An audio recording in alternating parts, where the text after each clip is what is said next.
The funding for this video is provided by the amazing members of our Patreon. Also contributions from viewers like you. Thank you.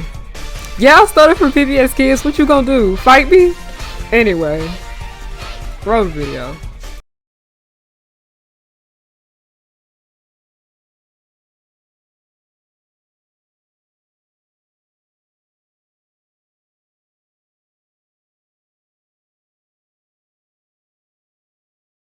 Upon waking up and furthering my investigation, I've come to the conclusion that in the clurb, we are all definitely not fam.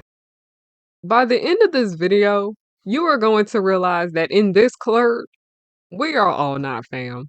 But also, I am not making this video to come off as holier than thou, but I feel like it's time we have a long discussion on what this all has turned into, because let's be fucking for real.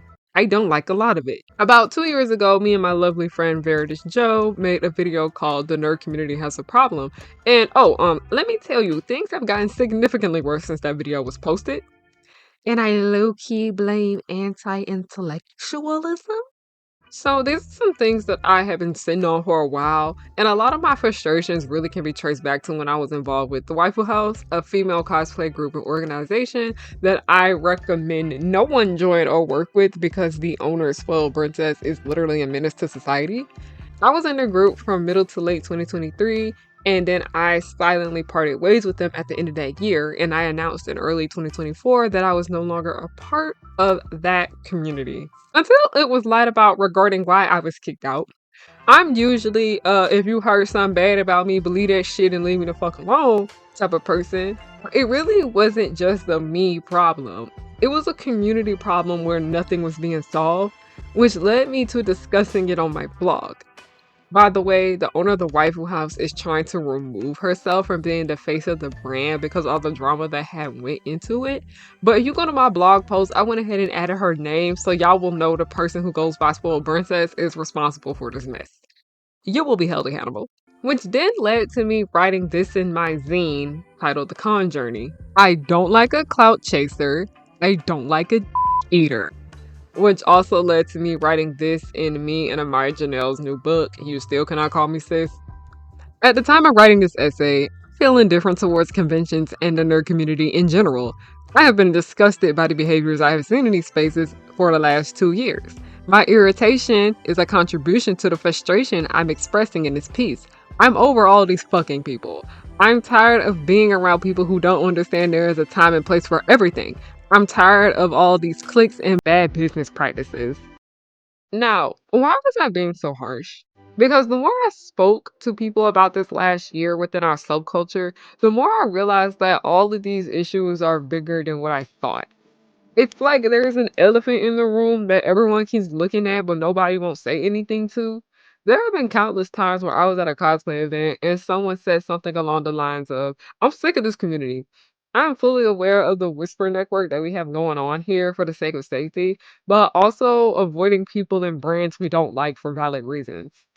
Especially when it comes to the Black subsection of this community, the blurred community. And Ruby Robinson said it best. Especially in the Black community, once you're kind of in that community, you're no longer necessarily held accountable. Where a lot of really bad stuff that people do end up getting swept under the rug, and those people are still able to stay in said community even if they've caused harm to people in said community. Where there is like that sense of like unconditional love or protection that's afforded to those people when there should be some accountability held. So guess what? We're going to sit and talk about it all. And get your snacks ready because this is going to be a long ass video. Why do you think the community is failing? There is no community.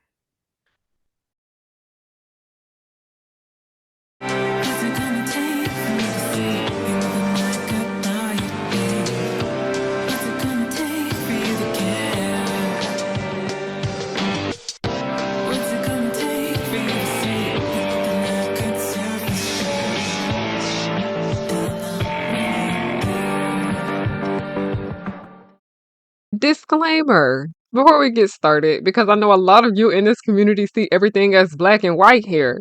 This is not the video for you if you're not going to think critically. There are a lot of nuances with aspects of our community, and trust me, no one is trying to ruin the fun by pointing out that we have actual issues here, not only needing to be addressed but needs solutions too. If you think this video is being made to start drama, this video is not for you.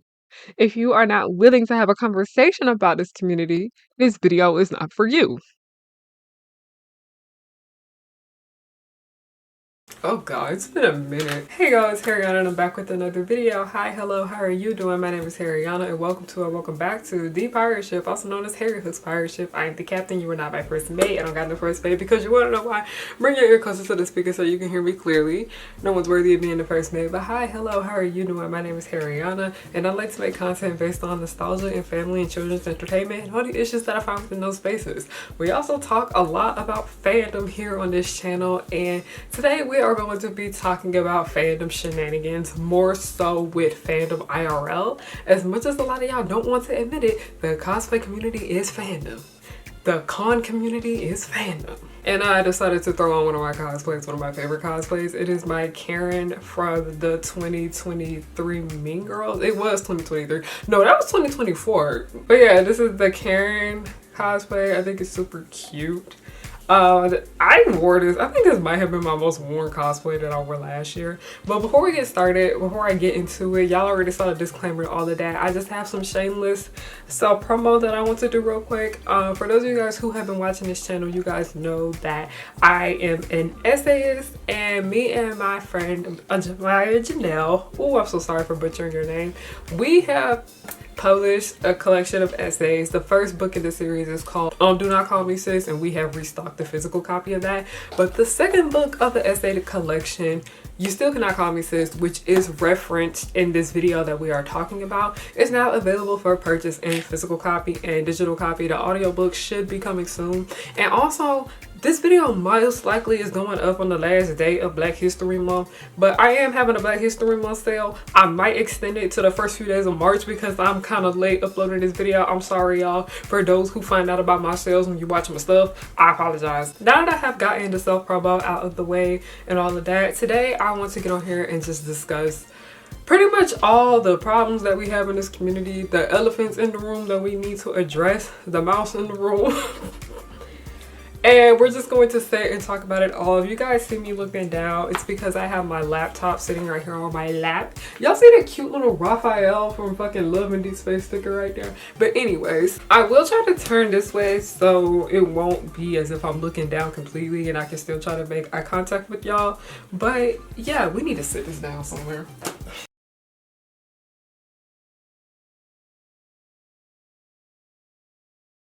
There are just so many things that I wanted to discuss, which, by the way, if you had filled out that survey, thank you, because you helped out a lot when it came to the research for this video, but also just a lot of the opinions. So the first act of this overall think piece is the Whisper Network. So I want to make another thing very clear before we even get into what the fuck a Whisper Network is, because a lot of people I'm aware of do not know what that is, which I understand. But let's just make it clear that I am talking about the nerd community overall, fandom overall, but there will be some parts of this video where I'm specifically talking about the Black people in this community, specifically Black fandom. So for those of you who are non-Black and are watching this video, please be respectful during those parts. And when I say be respectful, I mean don't be anti-Black. Now, moving forward, what exactly is a Whisper Network and how does this apply to today's subject matter? A Whisper Network is what it's called when people quietly, privately warn one another about other people who are dangerous.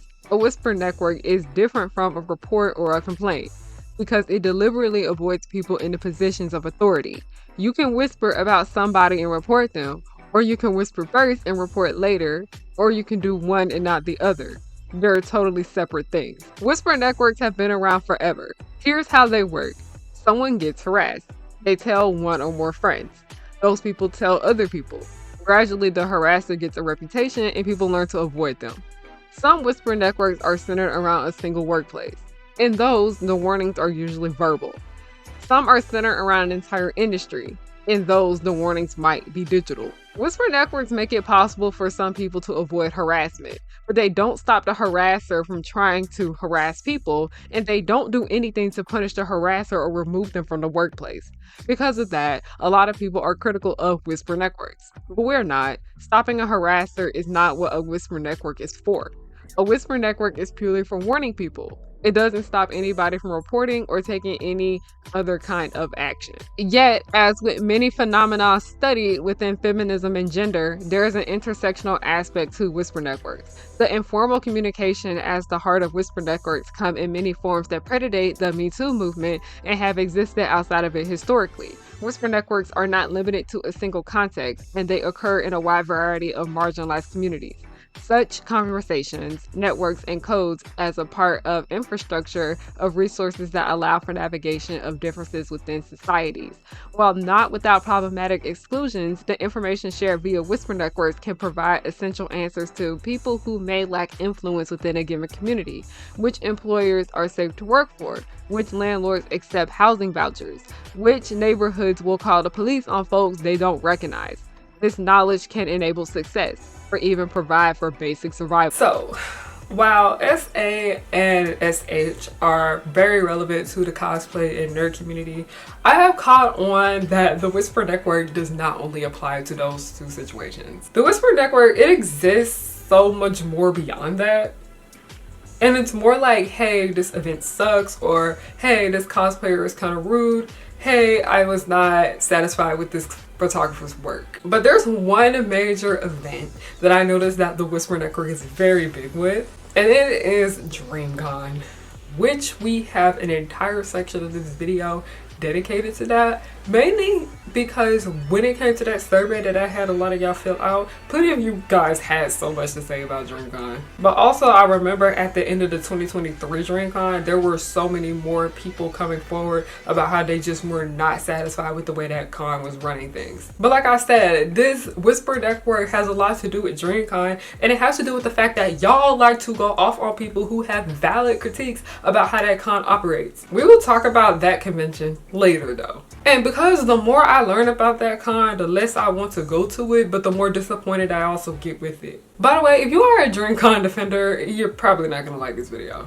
I'm just gonna go ahead and say that. So this Whisper Network that we have in this community is why I put out that survey more so in the first place. And a lot of that had to do with the fact that I was not really able to find a lot of blogs and articles about these issues in our community outside of tweets, Reddit posts, and Instagram posts, and Instagram comments. Because so many of the problems that we have within this community are basically everything that people that filled out that survey are stating. That survey kind of confirmed a lot of the things that we talk about here, sadly. And I also want to make it very clear that that survey was anonymous, so I don't know who sent what. If that makes y'all feel better, I really don't know who sent what. But also because that survey was anonymous, it supports my hypothesis that yeah, we need to actually sit the fuck down and have a discussion about it all.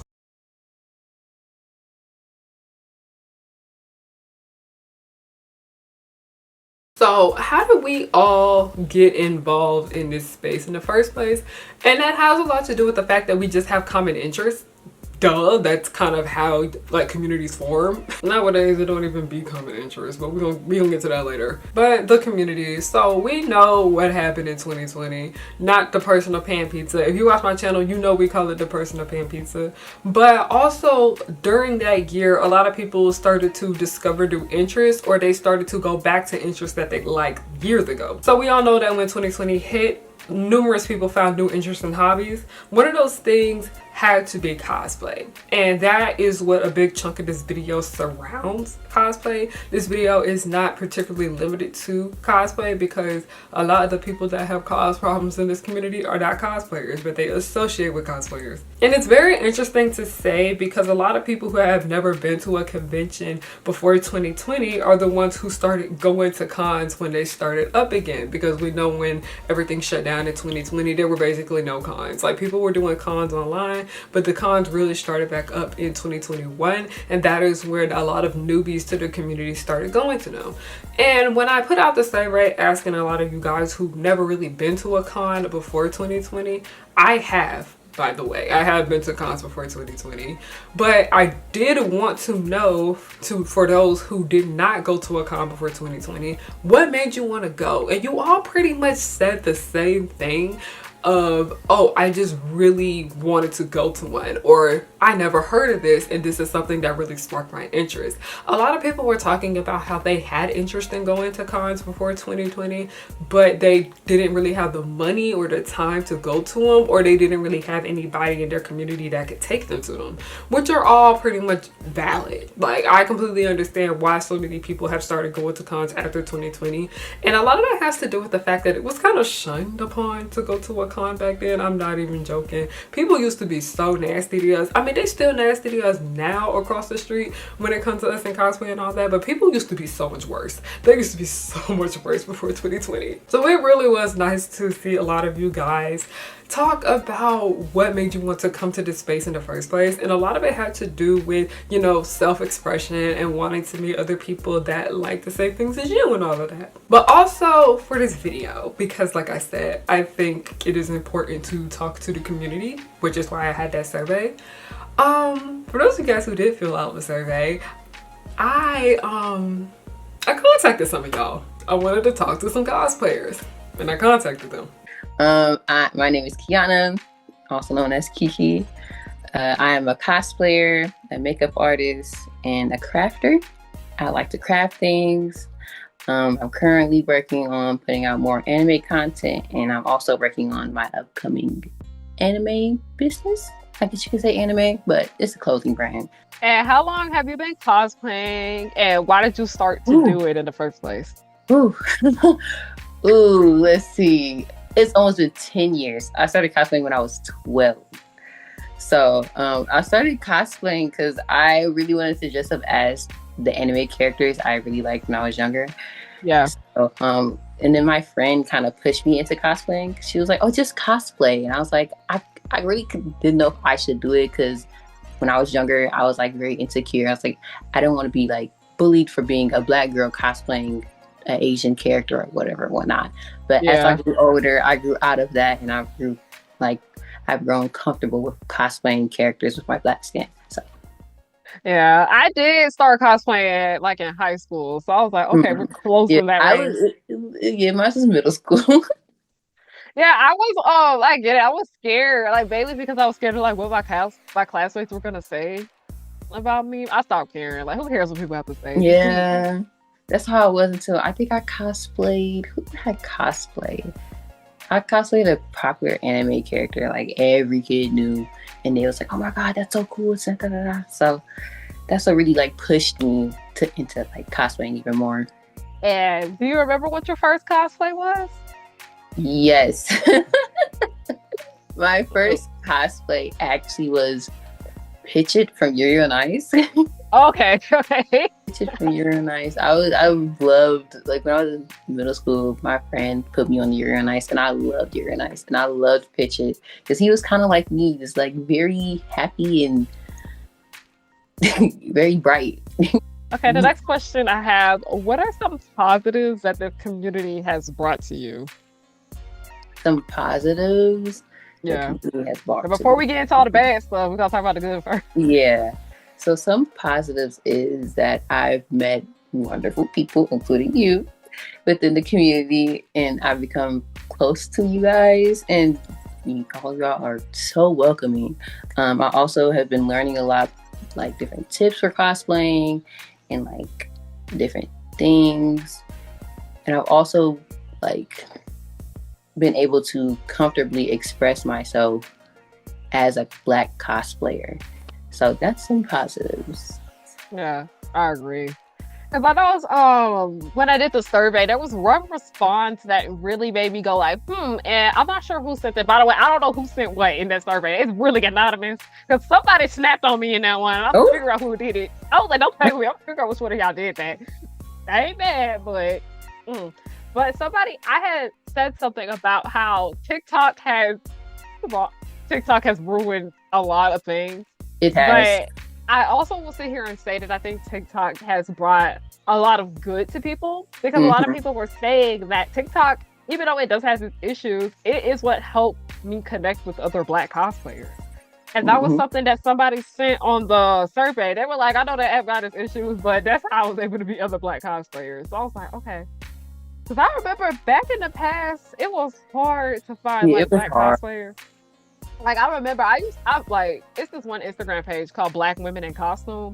That page Mhm. is how I was able to find other Black cosplayers like before the pandemic because it was just so difficult to find them. But that other ones I knew of Kiera Please. She was like one of the first like Black cosplayers I've seen that actually got like pretty popular online. But yeah, I'm not even gonna lie. I have my issues with this community, but I have met some very wonderful people, including you. Like I've met very great people. I'm not gonna sit here and act like that's not true, but like we got problems here. We have Yeah. so many issues here. Yeah. So I'm Maya. I go by Hikikomoris or Gekii on social media. I have a pretty normal life. Like I work in finance, but I've been into like anime and cosplay and gaming and all of that for like my entire life. Yeah. And I typically keep to myself. I'm trying to be more social. I'm trying to exist more and update my Instagram more. But I'm usually like lurking in Discord communities. Anything involving like Final Fantasy or just really kind of a lot of games I'm probably into or around in those communities. So Okay. yeah. So how long have you been cosplaying and why did you start doing it? Yeah, so I've been cosplaying since 2013. So that's been like 12 years. I'm not an expert by any means. If anything, I take cosplay very casually. Like, I'll do maybe one new cosplay a year or two, because it's expensive. It And is. now that I have like a big girl job, it's like really hard to like find time to like work on those cosplays after such a long day of work. But yeah, I've been cosplaying for since I was in middle school, literally. And I started because I started going to cons even earlier. Like I was really young when I went to my first convention. My dad knew that me and my brothers were into it. He's like, there's this little anime event that happens like every year in Dallas, which is where I'm from. And he's like, let me just take you guys. And ever since then, I've gone to con like every single year, beside like the COVID years. Yeah. And I got into it. At first, I was so nervous because I knew I was Black, obviously, Yep. and so many of the characters just don't look like me. And it took me, I didn't start because I've been going, by the time I started cosplaying, I've been going to cons for 5 years. Um, and I just was like, I'll try. And I did the safe choice. I cosplayed Cora first. Of course, she has brown like skin, so that was easy, Yeah. that was cool. And then eventually, like how I got a lot of pictures, like people thought it was cool. And then I wanted to cosplay characters that didn't look like me. And I remember my second cosplay ever was in from Pokemon. And I was like, I'm Black though, and I'm like really young, and like people are gonna like judge me or like not take pictures of me and this and that. It really only took me Google searching someone else's cosplay and finding another Black girl cosplaying her to be like, oh, I can do this. Like, if she could do it, she looks amazing. I'm gonna do it too. And from there on, I just cosplayed whoever I wanted. And I cosplay because I love these characters. Like, and I'm a writer as well. So I love getting into characters' heads. Yeah. I role play and I do all that. And like I kind of view cosplay not only for like the craftsmanship and my love for the character or the franchise, but it's also Yeah. like, oh, I'm like live action role playing this character. Like I love it. It's so fun. Oh, so you actually do the play part of cosplay. Yeah. I lot of try to. A lot of people tend to forget that, like, I was like, it's costume role play. Like, Mhm. come on, we can do both, Yeah. y'all. Because it reminded me of something I put on the survey where I said people are trying to take the cringe out of cosplay, and I was like, they're trying to get rid of the play part. I was Yes. like, why are you like complaining about people acting out the scenes?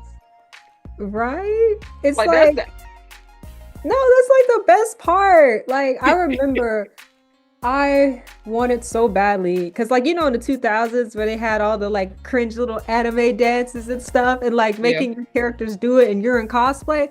I remember Yeah. wanting to do those so bad, but I have really bad stage fright, so Yeah. like I never participated in like a cosplay performance. But I love it when people do it, like all Oh the yeah. cringy, the memes, the oh my god, not me blanking.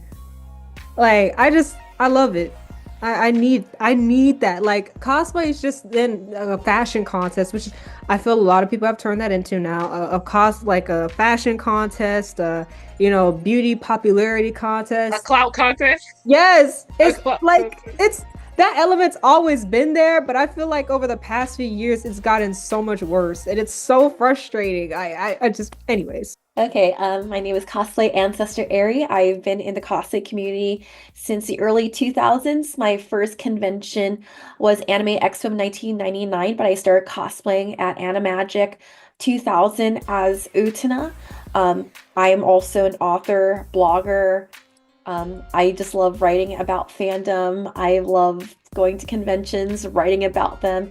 What's kicked off my writing career is I just started just blogging about conventions, providing reviews. This is my experience, here are my photos, and I just wanted people to just read about it. And then like a couple years ago, I decided, like, after giving a talk with a bunch of drama students who were doing a play about drama that happens at a con, and boy, do I know drama at cons. Yep. I'm like, I just decided to, like, you know what? I'm gonna write a book about my experiences, just like what's it like to find identity, community, belonging within fandom spaces in the 90s and early 2000s, because it was such a different world back then than what we have in the present here. Sure. Whitney. I've been into anime and everything since I was like a kid. And I grew up like in the 90s, so I'm used to Toonami and recording, like running home, recording stuff on the VHS, like the newest Sailor Moon episode. So I'm that old. Okay. But yep, I've been a fan of it. And I've been going to anime conventions since was in high school. And I've Yeah. been to a few, and then after a while, then I start really getting into them, like lately, and been Okay. going to some. Okay. So how long have you been cosplaying, and why did you start cosplaying in the first place? Well, I will say in high school, that anime conventions, those don't count. I was wearing like Halloween costumes. I didn't know, but I really got into it maybe 2018, 2019. Yeah. But like I didn't make my own. I wish I could, but I'm not that talented. Like I only knit. I can't do all that fancy stuff with a sewing machine yet. And I'm looking at my sewing machine right now. But it's been a while. I've been doing it for quite a while. Okay.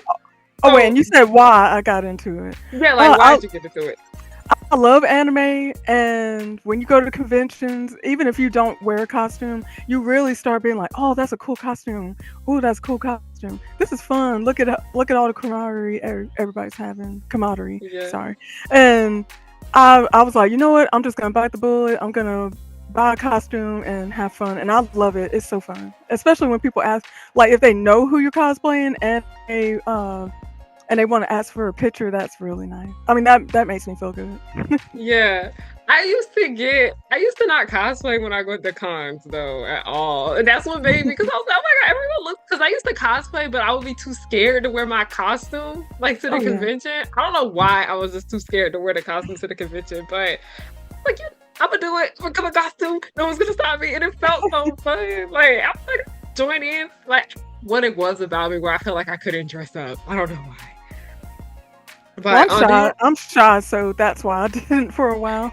yeah, and see, with me, I was overthinking everything because I was like, "Can I do this?" Yes. But do you remember what your first cosplay was? Oh, child. We're gonna skip high school. Let me think. Something with Batman. I freaking love Batman, so I'm sure it was something Batman was like my first kind of official one, but it wasn't anything fancy. I don't have any pictures, thank God. No, like one of my first major cosplays that I did that took a lot of time. It was like Jinx from Teen Titans. Oh, It was awful. Glad there's no pictures of it. Glad we have no pictures. It was terrible. It was not good. I love jeans.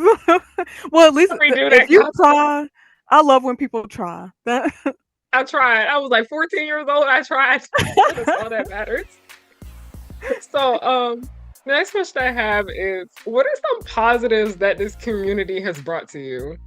I will say, at least on the Black woman side of it, I love Yeah. seeing more Black women wearing cosplay, being proud of wearing cosplay. Actually, on Instagram, I follow a lot of different Black women cosplayers and femme presenting cosplayers, and I love that. I love the diversity of it because growing up, when I grew up, you weren't about to go around saying you like Sailor Moon and Dragon Ball Z. You're gonna get beat up, or at the least bullied. So, like, I had these Sailor Moon folders that I loved.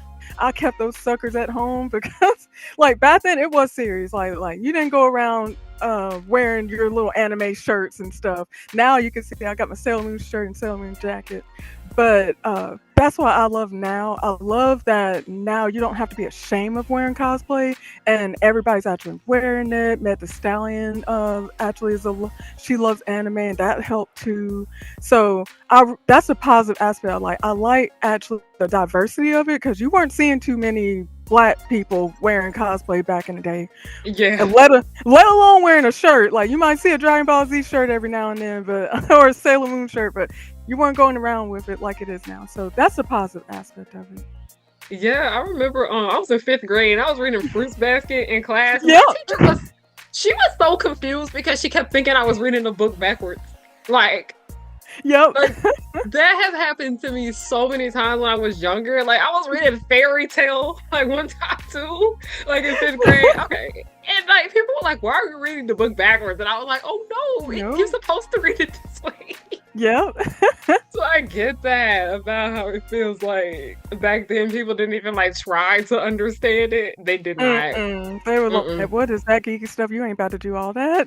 And as you'll see, people join the community simply to, have a good time. Nobody asks for all the bullshit that come along with it. As I had mentioned earlier that I did attend cons before the pandemic, there is a major difference with the way they are now compared to then. And I will say that social media has had a negative effect on cons to a certain extent. I said to a certain extent, not completely. I think social media has done a good job of promoting conventions, but there also are the problems that come along with social media in general. There are tons of video on this platform about social media being bad, we know. Like, while phones were a big thing when I first started going to cons, like smartphones were a big thing. That's when like the iPhone 4, 5, and 6 were out. Phones were very relevant, but when I say social media was very relevant when it came to the cosplay community and the con scene. And even then, even though social media did play a part into conventions in the 2010s, it is nothing like how it is now, like compared to people constantly trying to go viral on the internet from going to conventions. And y'all know over here, if you're familiar with this channel, I mean, literally look at the cosplay. It's literally fucking Y2K. Karen. We love the 2000s over here. And people tend to think cons are like a new thing. People think that cons started like in... There are some people that actually think that cons started in the late 2010s. I was like, oh, absolutely not. Cons have been going on since like the fucking 70s, if I'm being correct. They just weren't necessarily as popular back then as they are now. And another thing that kind of did spark up the idea of me making this video is because I saw this video of a convention from the 90s and I was just like, why am I so nostalgic for something that I never experienced? And I was like, oh, bitch, that's because you're obsessed with the 90s and the 2000s. But I personally just wanted to know what it was like going to cons in the 2000s compared to how it is now. Even though I was alive in the 2000s, I was just too young to experience cons at that time period, and I was very curious to know. So that is why 2 of the cosplayers that I hit up to interview for this video went to cons in the 2000s, and they were a bit older. How was it so different then compared to how it is now? Well, how was so different back then? Well, first of all, Anime Expo, you could buy like a shopping pass, like if you wanted to shop for a day and you didn't care about panels and you just wanted to go into dealers from Artist Alley, you just paid like $10 a day and you could just go in, get your dealer's hall fix, I bought my plushies. I was 14 years old. I was cheap, but I had all this birthday money to spend. Like I'm getting that Cardcaptor Soccer plush. I'm getting that Carol plush, that Min-May Barbie, the Sailor Moon Barbie. And it was just like overstimulation as a 14-year-old stepping into my first convention, Anime Expo 1999. And then also cosplay, you kind of have to be creative to figure it all out because we didn't have like tutorials. Basically what I did was there was this girl named Setsuna Ko. She made like all these costume commissions. She was like one of the first costume commissioners. And the way I found out about her, I was just asking around like, hey, I want to do this costume from Utena because I love Utena. She's my girl. So who would I turn to? Like, yeah, here's Setsuna Ko for about $120. Just pay her by check because I didn't have PayPal back then or Venmo. Yeah. So just mail a check over to her. Email her your measurements and she'll make you that Utena costume. And now because I have black hair, I needed the wig. And I went to Party City like, oh no, like my only wig source, and they only had like two varieties of pink, like magenta pink and like that very bright bubblegum like Katy Perry kind of pink. And like working with this mocha frappuccino, this tan skin tone, so like I guess I'll just settle with just black hair because it just didn't flatter me. Like I was just kind of like, okay, there's wigs here but they don't flatter my skin tone and I want it to look really pretty. And so basically back then, like you kind of had to, and if you were like luckily like I got my start in the anime community, and anime characters, a lot of them were like wear like everyday street clothes. So for some of my costumes, I actually went over to Goodwill to get just parts and pieces of like everyday streetwear to just kind of piece together. For example, Yomiko Reedman from Read or Die, who was like this librarian. Okay, just tie, vest, just carry a couple of like old books with me. I got the glasses already. Okay, Yomiko Reedman. Kari Kano, school uniform. Okay, I'll just get this find for like a plaid blue skirt at a Goodwill. Just get like a blue tie from JCPenney. I have a button-up shirt already. Blazer. I'm Yukino or Maho, whatever I feel like, from Kari Kano. So a lot of my early costumes are all these found item pieces because you couldn't really buy a finished, completed costume like on Amazon. That wasn't Amazon at the time. You couldn't buy like an elaborate Genshin-esque costume. You kind of had to know someone who was doing commissions and had to be willing to pay up.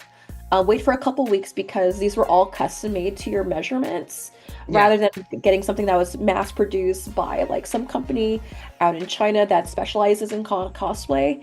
And if you're like an anime cosplayer, you kind of have to be creative. Like I know like some of my friends in high school, they actually were able to take some sewing classes. They were able to have your aunties or grandmas or moms teach them like the process of sewing. I didn't have access to that, and plus I didn't have time because I was a stressed out college student. I was a stressed out like high school and college student, and like okay, I'll just do like all these found item type things, all these Goodwill runs. And then we had cosplay.com, which was a centralized forum where you could post your cosplay photos. You can like find out what were like the fandom meetups at different conventions. If you wanted to organize like a cosplay picnic in your area, that was also the main hub for that too. So Cosplay.com really was a much more centralized like hub for the community because you could like you could have your own cosplay galleries. If you want to post photos for the convention, you can post it over there.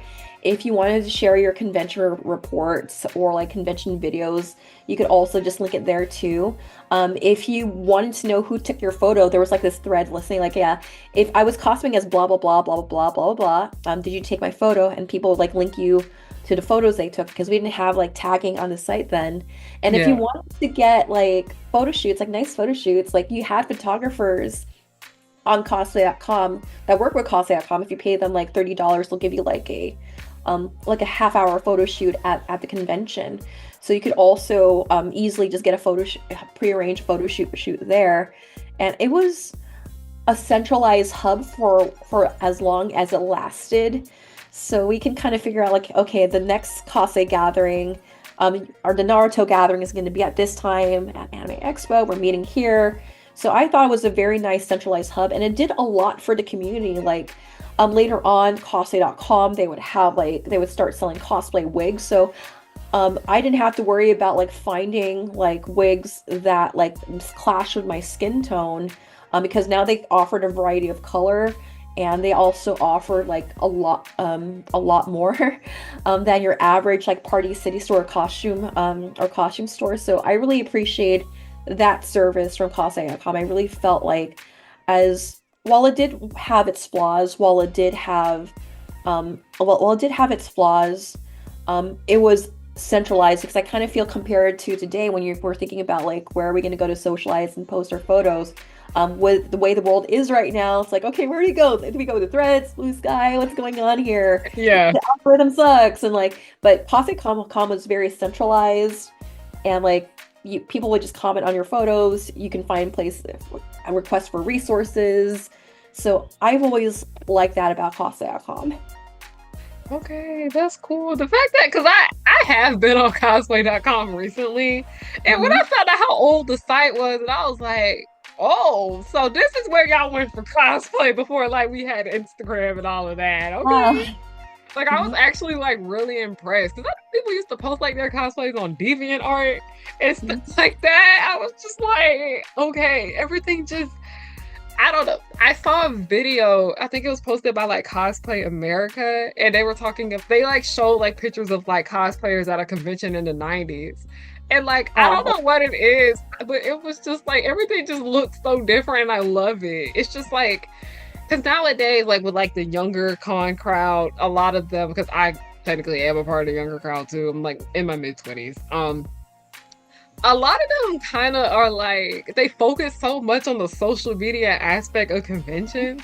But I was like, y'all do realize that this just started off as people just wanted to connect with others about like their mutual interests, right? Like, Yeah, I would definitely say so, because like back then, before we had like organized gatherings and organized fandom meetups, like if you were standing in line next to someone and you express like, oh, I watch Sailor Moon on UPN Channel 13, or like, yeah, I was really disappointed by that card captor Sakura dub, or card captors or whatever, and you would have that conversation with someone in line as you're waiting in line for registration to pick up your badge. And then when at my first anime expo, where I saw more cosplayers, where my parents, instead of me getting the shopping pass, I ended up just getting a Sunday pass. And Anime Expo 2000 was held at the Disneyland Hotel and Resort, and I actually yeah, it was a very interesting year. Okay. I saw like all these Magic Knight Rares cosplayers, like, I want to do this, like this looks cool. And my next convention after that, Animagic, that's when I cosplayed as Utena, and I was able to get like more conversations with people who liked Utena, and I was able to find friends through that. And then I even made friends in Chicago, because I was also part of the online voice acting community back then. Okay. And then like one of my besties out there, like in our friend circles, like, yeah, let's start a cosplay group, let's enter masquerades.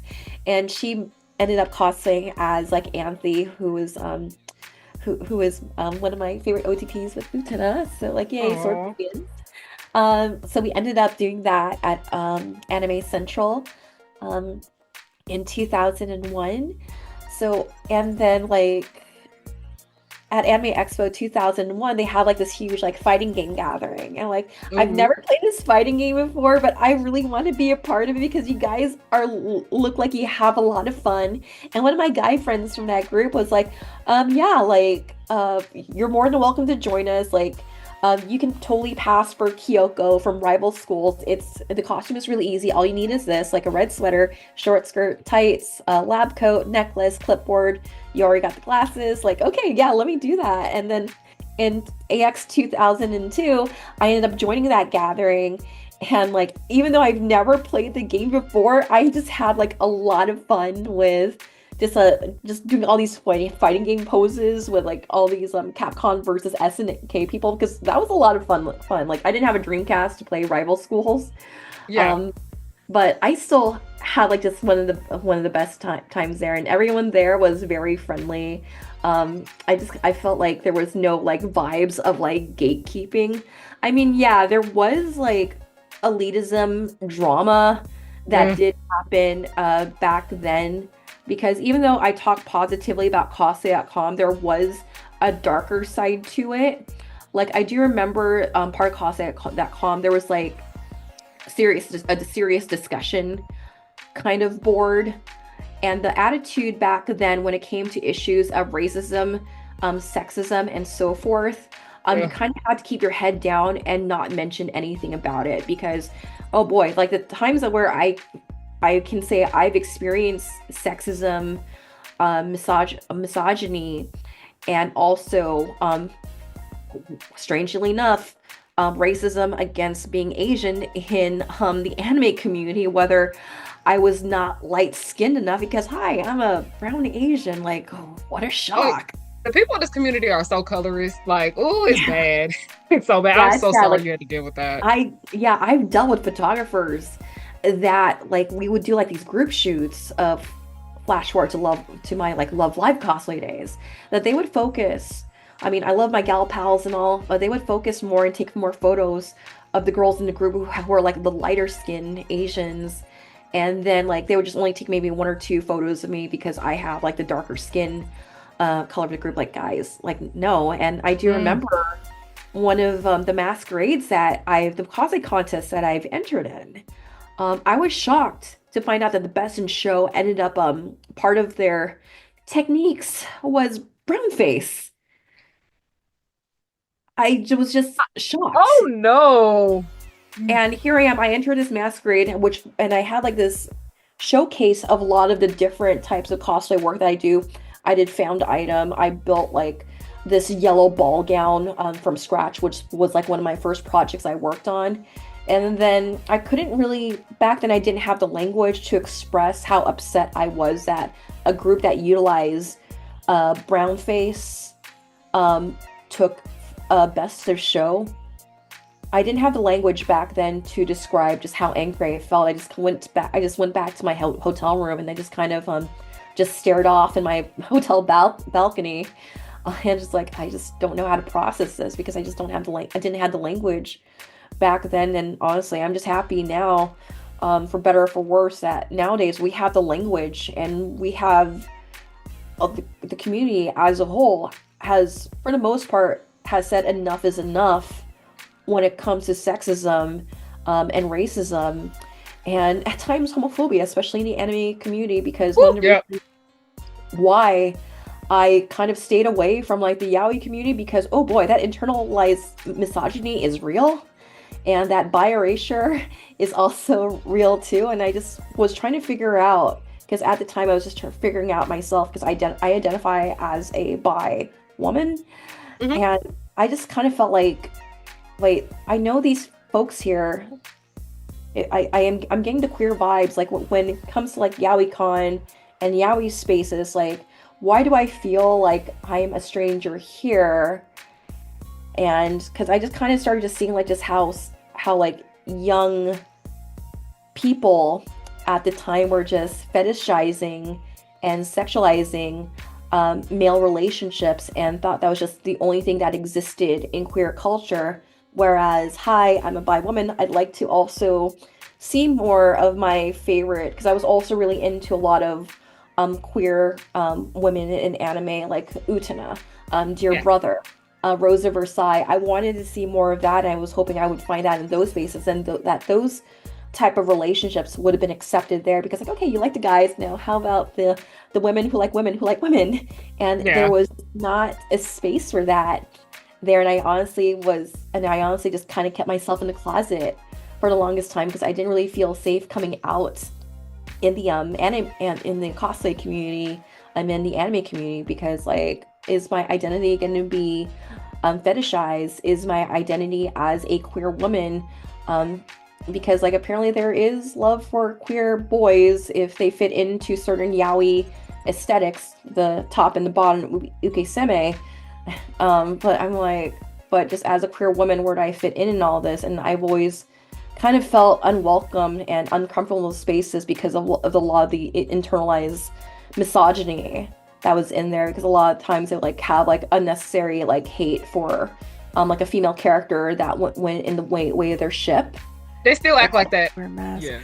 I don't know, especially before social media, like when I first went, like when I was Yeah. in high school, way back in the day, in the ancient times, uh, like there was no social media, or really, it was like what, Sailor Moon and I mean Sailor Moon, MySpace, and maybe was Facebook there? Yeah, Facebook was there, but you had to be in college, and so I didn't have it Okay. back then. So I mean, there wasn't no, and you had cell phones, but people weren't like taking pictures like that. Thank God. So like, I don't know. It was really back then. It was very niche. Yeah. So you were only go. I mean, only the people that were going, they actually knew about anime. Not to put down people that go and don't know about it. That's fine.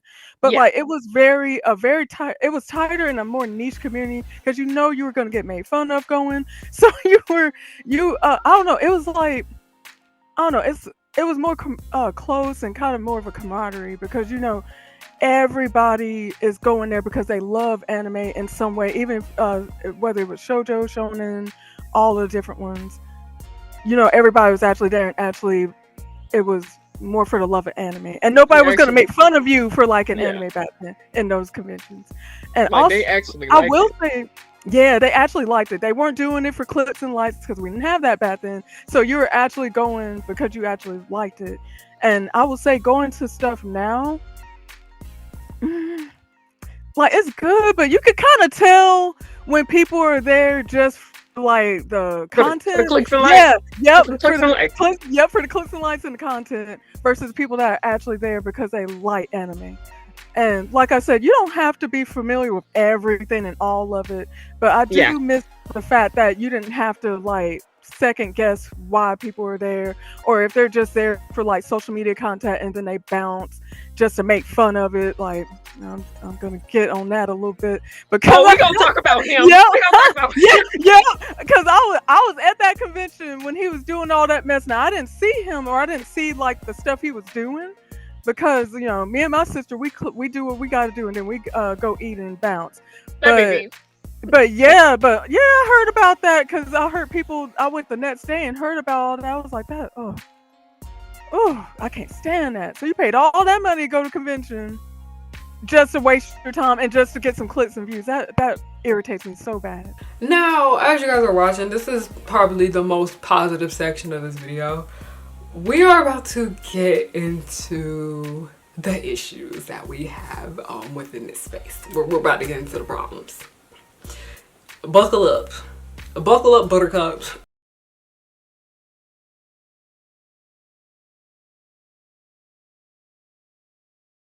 So we have got to start having more discussions about this community's alcohol problem. And I made an entire separate video during Disney-cember talking about how the cosplay community has an underage drinking problem. So the first major issue that we're going to address in this video would have to be with the alcohol problem, because this is something, like I said, I already talked about it on my channel. If you guys want to see the video that I made about the cosplay community having an underage drinking problem, I will have that link down below, mainly because I do not want to repeat a lot of my talking points from that video over here. But long story short, no one under the age of 21 should have access to cosplay and nerdy parties where alcohol is being served. Point blank, period, because that is a safety factor. It is also a legal factor too. Think of the law. But also, like, I just feel like it is so difficult discussing, like, the use of alcohol in this community, because people always assume that you're being judgmental when you talk about how alcohol has negative effects. Like, both science and social studies have proven that alcohol literally has negative effects. Like, research studies. Like, while I personally do not drink, mainly because I have enough health issues overall, I'm literally still recovering from fucking smoke inhalation right now. That's why I sound very stopped up, and I also have my fucking period at the moment. I don't drink personally because I have enough health issues on our own. I'm not going to judge other people who do choose to drink, but I also wish more people in this community would drink responsibly. And I haven't gone to this one particularly, but Fanime up in the Bay Area, they have something called ParkCon, and ParkCon is basically like just a bunch of like Fanime attendees and non-badge people just kind of get together at this park right across the street from Fanime. They have DJs there, but however, there's been a problem of like drugs being passed around, alcohol being given to minors, overdose. So, and it's becoming a problem for the city because, like, yeah, we could talk about like this how people trash that area, but it becomes a concern when you have like fans overdosing, underage drinking, because that's going to fall back on the convention, even though it's off site. It's only happening because of like of the presence of the convention, because you wouldn't go to that park otherwise, like on any other weekend. And also, alcohol is just already a major issue when it comes to nightlife in general. And plenty of these events in the nerd community are at night to a certain extent. And the reason why me and many other people have so many concerns about alcohol in this community is that too many of y'all are dangerous when it comes to drinking. Like, this is something that actually surprised me the most when I did the survey, is that plenty of you had put in replies when I had sent the questions about your concerns about this this community's use of alcohol. But also, as I mentioned, that a lot of y'all get dangerous when it comes to alcohol. Oh yeah, roofing, drugging. Yeah, this is a big problem in our community, like any like nightlife community, because this is slowly becoming a nightlife thing just as well. Roofing is a major issue. There was even a person who attended the 2018 KatsuCon that came forward talking about their experience of being roofied at the con. KatsuCon friends, I am making this public, so if attendees choose to share as a PSA, please feel free. I am writing this update from the hospital. 2 of my friends have been given some kind of drug in their alcohol that made them extremely sick. This is not alcohol poisoning. Some kind of substance was intentionally slipped into alcohol that was being consumed. This happened to an unattended drink at a hotel bar at a room party. The first incident was Friday night, and on this incident tonight, Saturday. After speaking with con staff, I think it's safe to assume that 2 were not only con-goers in a similar situation. Note that I do not speak for Katsu or the Gaylord. I am only relating to what I have seen myself. Please be careful from where you get your drinks from. I personally saw 2 of my close friends from completely different social circles affected by this weekend. And while I am not going to give their names for their privacy, it's extremely important to other KatsuCon friends to take care where they are getting their drinks and setting them unattended. This can happen in a crowded room with a bottle being passed around, or at a bar, or even in a room with people you can trust. Never drink something you did not see mixed or poured, and never leave an open drink in a place where someone might be able to slip something in it. Not everyone is nice. And while this convention is filled with incredible and filled with kind and loving people, there are also people who don't have good intentions. Please take care of yourself and watch out for your friends. A trip to the hospital can ruin a con pretty quickly. But yeah, please drink responsibly. Please cover up your drinks. Y'all don't know these people. Don't take drinks from random strangers. All of that jazz. Don't bring alcohol into areas where they say don't bring it, because that literally can get the people that are in charge of the staff and all that in trouble. Like, y'all, please just be more responsible with your alcohol. Please.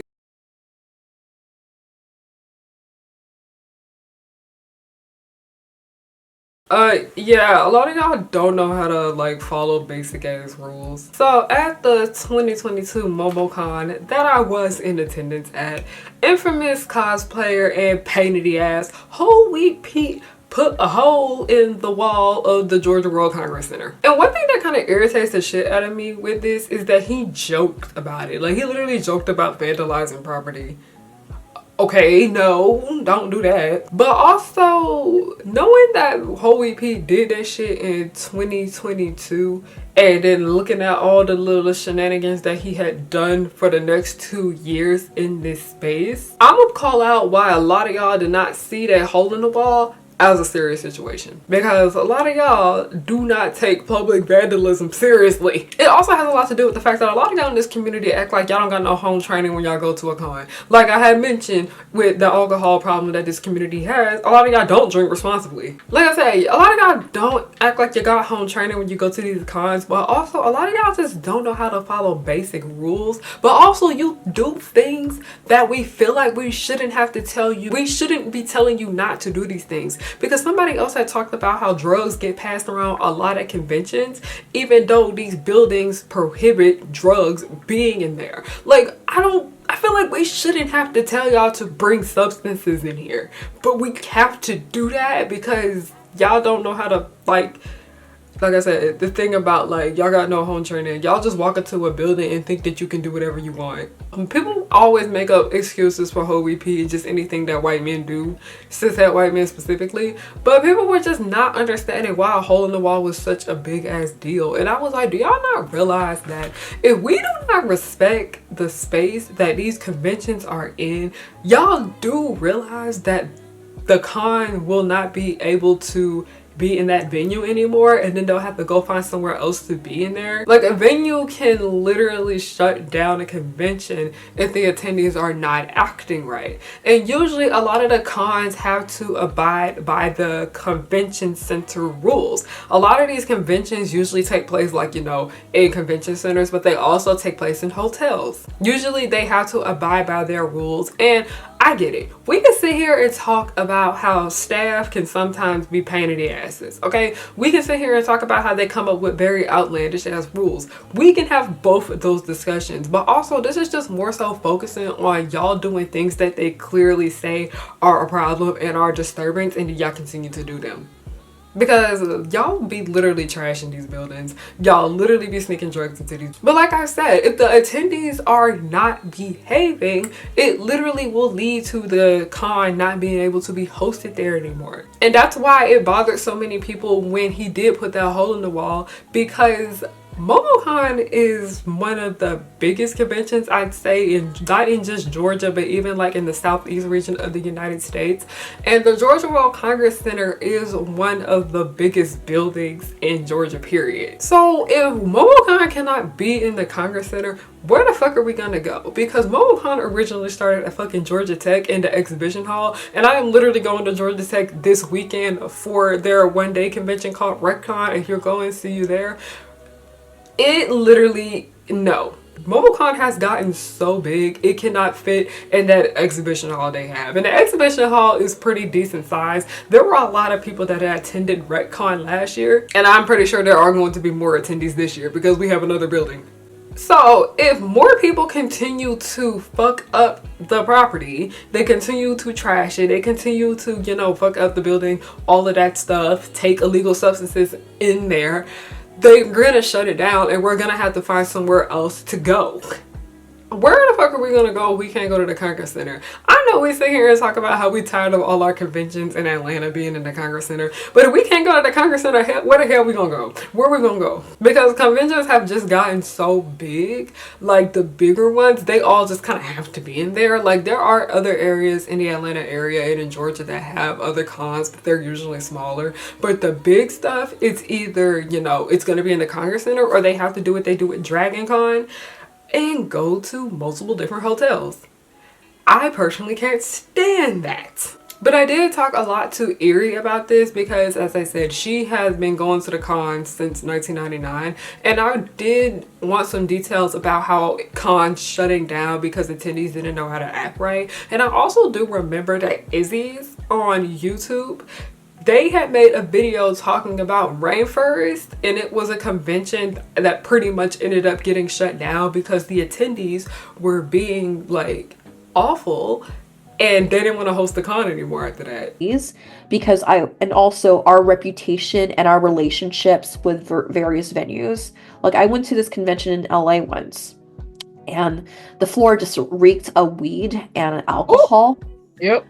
And I was like, okay, like, I'm not prude or anything, but we don't want to lose this reputation with the hotel because if we continue to like encourage and enable this behavior, we can lose our hotel contract. Because this was the same convention where Homestuck cosplayers decided to hang out in a hot tub. Oh, that was bad. Yeah. No. Yeah, like, I tell people don't seem to understand. I was like, y'all do realize your actions will affect that the people who own the buildings want to keep hosting this convention. Because at AWA, part of the reason why AWA had moved to another building, AWA Anime Week in Atlanta, the hotel didn't like the convention, and people were like, I'm not trying to sit here and tell people what they can and cannot be mad about, but I was like, I understand why they were mad about it, because the hotel part was like the party part at the convention where people would be doing drugs and drinking a lot and all of that. And that's where a lot of the people who didn't buy a ticket would go to. And I was like, while y'all may not like the hotel not having all these restrictions now, I think there were valid concerns there, because I was like, when you have all of those people acting like that, that is a safety hazard. That's a safe. Like, people seem to forget that, like, party responsibly, drink responsibly, because I was like, if you don't, people will end up hurt. Yes, that's why anytime like I post of myself like on Instagram, like if I'm cosplaying as Persian and I have a glass of wine with me, I always just like I always put something on the post like, yeah, please drink responsibly, Please. and so forth. That's Yeah. why I mentioned Arisha, because I mentioned to this particular convention, like, hey, this convention I think has like these rules and regulations on just how to like party responsibly, and I think as a community we need to look out for each other and hold each other accountable, because we're going to start losing venues and our reputation is going to go down as a community if we keep this happening, because Yeah. people are sneaking in alcohol in like children's like buckets, the buckets you take to the beach, Yeah. and like this just tearing up the lobby, tearing up the poolside area, killing off the grass, to the point where I think it was like the following year they had to like gate off like the grassy area so cosplayers wouldn't step on there. Like again, it's more of a like, let's hold each other accountable, because we could lose this venue, and guess what? We did lose the venue.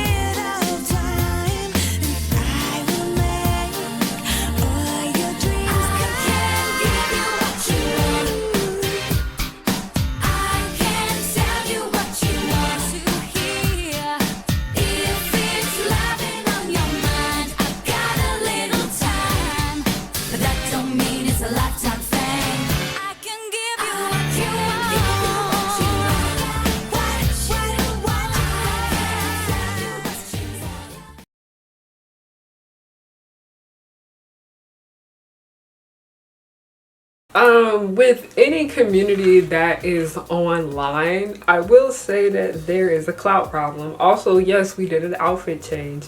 It's a Batty Perez costume. The hair a little...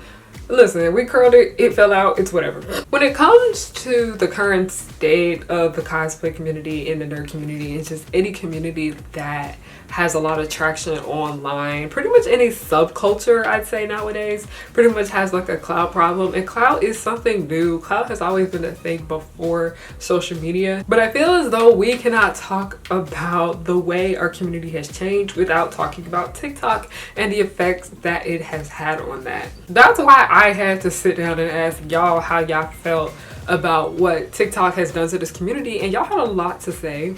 Because TikTok has ruined everything, including fandom. As a fandom ode, I'm also just sick of having the same discourses again and again, because newbies get all their information and opinions from there. I think TikTok is detrimental to most communities, specifically in the cosplay space. I've seen people put down other cosplayers for views and spread rumors and drama about cons, usually contests.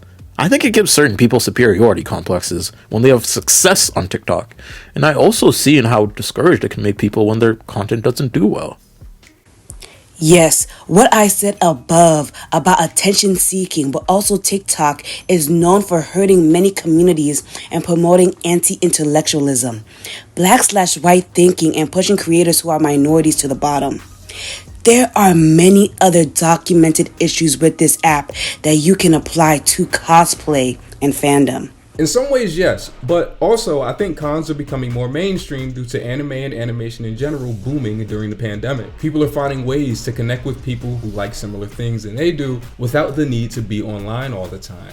Although I love seeing cosplay on the app, I also see how it contributes negatively because a lot of people are cosplaying cosplay for attention on TikTok and profit. I like some of the perks of anime becoming mainstream, like being able to buy anime shirts at Walmart and Target for under $15, but it also oversaturates the space with less genuine people who don't have the best intention. Also, TikTok has created a standard for women in cosplay that if your cosplay and makeup isn't to IG baddie standards, then it's not worth a damn. And it's sad to admit it, but that has affected my willingness to participate. Honestly, this section right here, I pretty much is self-explanatory what the response has been saying. I pretty much agree with what a lot of people were saying. Yes, because of the recent surge of numbers in anime viewership or just the animation market in general, there's a lot of clout and money to be made. So oftentimes it's not like they care about cosplaying, they just want a bag. I think it's a bit more nuanced. It's hard to tell what's for clout and what's just someone getting comfortable with their interest, and you'll never truly know unless you know that person personally. I think that people get caught up in the rat race of social media and trying to be an influencer and end up succumbing to fast fashion cosplays. Like you're buying a cheap on a cosplay because a character is popular and you want to keep up with trends. Whole time you don't even like the show like that, lol. While yes, there are a lot of people that have come into this community not caring about clout and are genuinely here for the vibes and the fun and all of that jazz, there are people that are here simply for the sake of gaining a following. And usually a lot of those people like to follow a lot of the bigger cosplayers. They like to follow the more popular accounts. They like to do costumes that are more so popular at the moment, opposed to actually wanting to do the costume themselves. A lot of people genuinely get into this subculture for the wrong reasons, but I feel as though a lot of people forget that this is, you know, it starts off as a hobby, and when it comes to hobbies, you genuinely do need to enjoy what you're doing. Because I don't want to sit here and sound hypocritical, because I am somebody that has monetized my hobbies. I, you know, literally started doing YouTube when I was in fucking high school. And I am happy to say that I am able to monetize fandom. Like I have been talking about a lot about how the monetization of fandom has changed the way a lot of things happen here. It's not always a negative thing, because I love getting merchandise for, you know, the shows and the films that I like and all that, because a lot of the mainstream sellers don't usually make things that I want to buy. Like, it's good to support small businesses, but also just because a business is small, because a lot of content creators are technically considered to be small businesses, doesn't mean that you have to go out and support all the ones that are doing things that you don't necessarily like or you don't necessarily agree with, because that is one major thing that turns me and a lot of people off. If I can catch on to the fact that you're simply doing things for the sake of clout chasing, it just kind of makes me not want to engage with your work. It kind of makes me not really want to engage with your content, because it's not coming off as genuine. If I can see that you do want to grow a following with your platform, and you can tell, and I can actually tell that you like what you're doing, then yeah. And I think everyone should have the right to want to monetize their interests. Everybody has the right to monetize their hobby. We live in a capitalist society. But if you're just strictly going into this for the money and the attention, then I do think you need to reevaluate your values here. I don't necessarily want to spend too long on this section right here, because what is coming after it has a lot to do with clout, because these two major things are just clout. Y'all gonna be so sick of hearing that word when I'm done.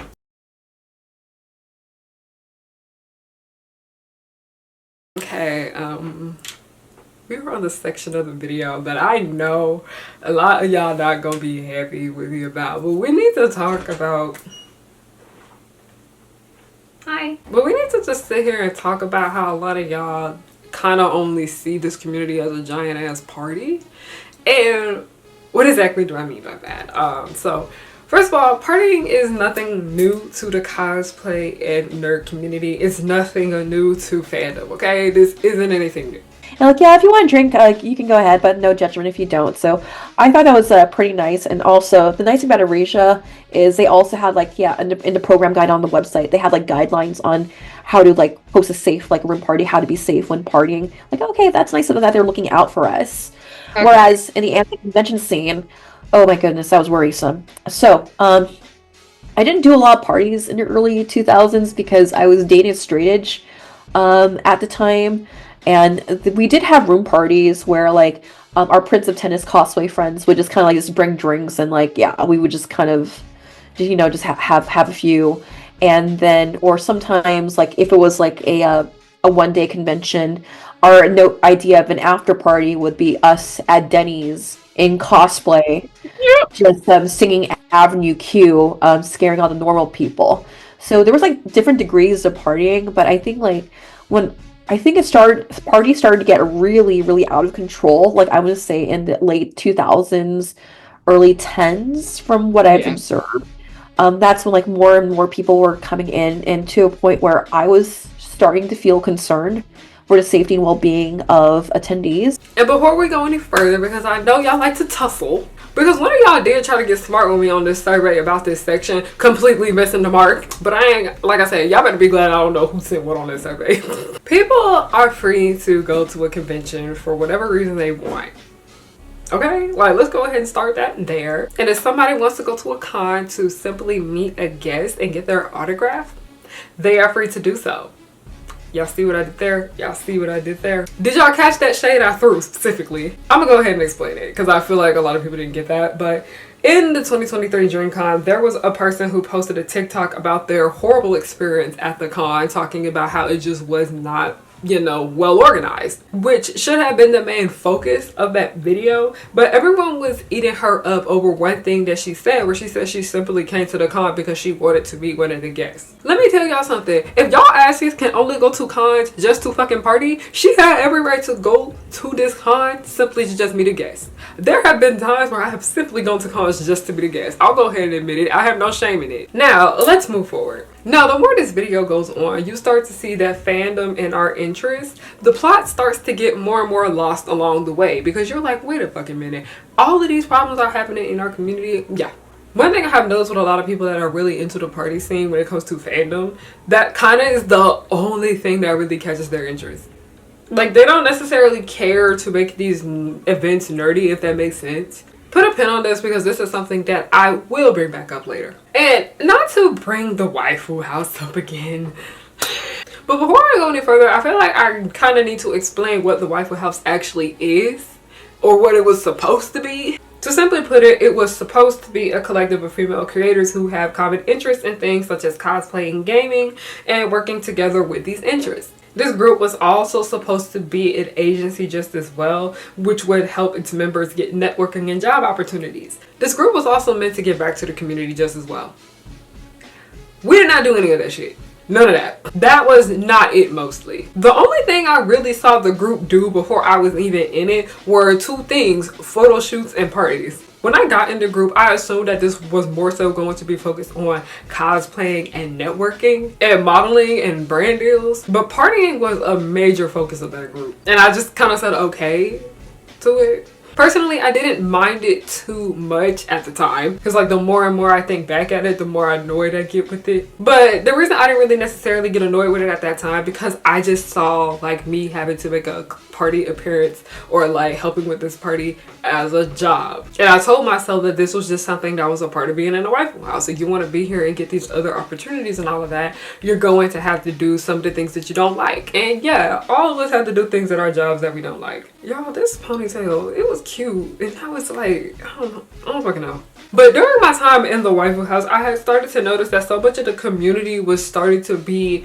about just attending these parties and not really enjoying the art and the media that brought us together in the first place. And to be honest, my experience with that group really changed my opinions on the things that go on in this space, and specifically the issues within Black fandom, because this group right here was a major problem with a lot of the things I'm talking about regarding Black fandom. And it is true, I did get kicked out the group, but me getting kicked out wasn't necessarily a loss for me, because like I said, the only thing that they were really doing were photo shoots and party appearances. There was someone who was a part of the group that did a lot of the managing. Her name's Eden. I'm friends with her. She was trying to get the waifu house to do other things, like what it said it was when we all signed up for it, about like the opportunities and all that, but it never really went anywhere because, you know, the owner was just kind of fucking lazy and didn't want to do anything but really party. But like I said, me getting kicked out of that group wasn't necessarily a loss for me because it was just pretty much guesting at parties and getting to them for free. Often specifically, that's just not my vibe most of the time. Like if I wanted to like guest at a party, I could have did that on my own. I don't necessarily need to try and get that from somebody else because there was a rave that I did guest at last year and it was the Glotaku rave, which I had a great time at. I'm not anti-party, y'all. It's just a lot of these parties in this community, I have some concerns about the way they operate. But yeah, Glotaku rave is actually a really, really good rave, and that has to do with the fact that it's actually a nerdy fucking party. I had a great time because it was a really, really nerdy party, and I was eating it up. That was the cosplay when I did my Howling cosplay with my friend Kai, when we did Howling and Claudine the second time. That was where I wore that to. But like I said, the Waffle House, it was just parties and photo shoots. Like, I don't really need to be a part of something to have either of those things. I can easily book a photo shoot because I have the resources to do so. And partying is overrated half the time. So that's just one thing I had noticed about a lot of people in this community is that so much of their focus is just like party promoting. Like so much of it is just like getting into parties for free and guessing at them. And I'm just like, no, that's not... I don't get it. Like, was I supposed to be impressed by the fact that I was able to get into a party for free? I don't know. I just wasn't. Alright, editing me here. Y'all, I am being such a bitch in this section. I am so sorry. I didn't realize I was being that much of a bitch here. But with me over here saying that I wasn't necessarily impressed, I was more so like I wasn't impressed with what the group had to offer. Because when I signed up, I thought I was going to get more. But then when I saw what I actually got, I was just like, this doesn't necessarily impress me because I could have easily gotten this on my own, not with anyone's help, because y'all know I literally been like, I have my own little presence, and I'm not trying to say that to sound like a cocky bitch, but I like already have my own numbers and all of that. So like anything I got from that group, I just wasn't impressed. And by the way, I am a Sagittarius sun and an Aquarius rising, so like that's part of the reason why it's hard to impress me half the time. I don't know what this group was anyway. Like my friend, I was talking to her, she be watching my YouTube videos all the time, hey boo, but she texted me when I was just telling her about like my experience with the Waffle House a while ago, and she was like, girl, this sounds like the Playboy Bunny manual. Like what the fuck is this? And it very much was given Playboy Bunny Mansion. It also was given Jocelyn's Cabaret. Like I remember people will sit here and say that the Waffle House was just basically Jocelyn's Cabaret. It was. I really thought that I was getting into this group for something else. I thought I was getting into this group for something different, to be more specifically. That's why I was so disappointed with the way things went. I also think that the owner should have been, you know, the owner princess. I think she should have been more clear about what she wanted with this group in the first place. Because if you just wanted a fan club that went to parties with you and took photos with you, you could have just said that. Also, at least the Playboy Bunnies got paid for that shit. We didn't get nothing. We got nothing out of it. All I got was annoyance and wasting time. That's why in my zine, The Con Journey, that's why I expressed so much of my frustrations about the party scene here. Because I was just like, the plot's getting lost. What is this turning into? And also, I really wanted to know you all's opinions about the parties within this community, and I asked on that survey, and a lot of you guys gave some very interesting responses. I'm still trying to figure out why a cosplay I went to had sections and elevated VIP area overlooking the rest of the party, like they were the elite and we're some untouchable peons. Is gradually becoming the main emphasis of an event, and we are gradually skewing away from what the purpose of the spaces are. I can say a negative. Club culture to me personally has always been scary, with the amount of stories I've heard from friends of very dangerous and non-consensual things that happen at clubs. And I've seen some of that shift into conventions and a very small part of the community. So I do think it has had its negative effects at conventions, but not only during the after parties that happen in the night or in/at a venue that's dimly lit. It's a bit of a mixed bag. While I enjoy these things, I can't say they're specifically positive. I just have a lot of fun at them by still being my silly self. And I never feel judged for it. Though I can definitely see how more recently, it feels like con parties are more there just to make cons seem cool. While it doesn't stop me from being myself, I can't say I speak for everyone. Yes, attended DreamCon for the first time last year, and it felt like most people came to make TikToks, not interact, make new friends, and have a con experience. Made the mistake of going to a party, and I thought it was so odd how one, everyone was in regular club attire. At anime cons, I expect costumes everywhere. And two, there were so many ring lights, OMG. Also, I feel like cons like DreamCon, for example, also contribute to the clout/club culture behavior by hosting so many regular parties instead of anime-centered parties. Also, so many parties are so hypersexually focused, made me really uncomfortable. And even with the lovely cosplayers that are interviewed for this video, they have some stuff to say about it too.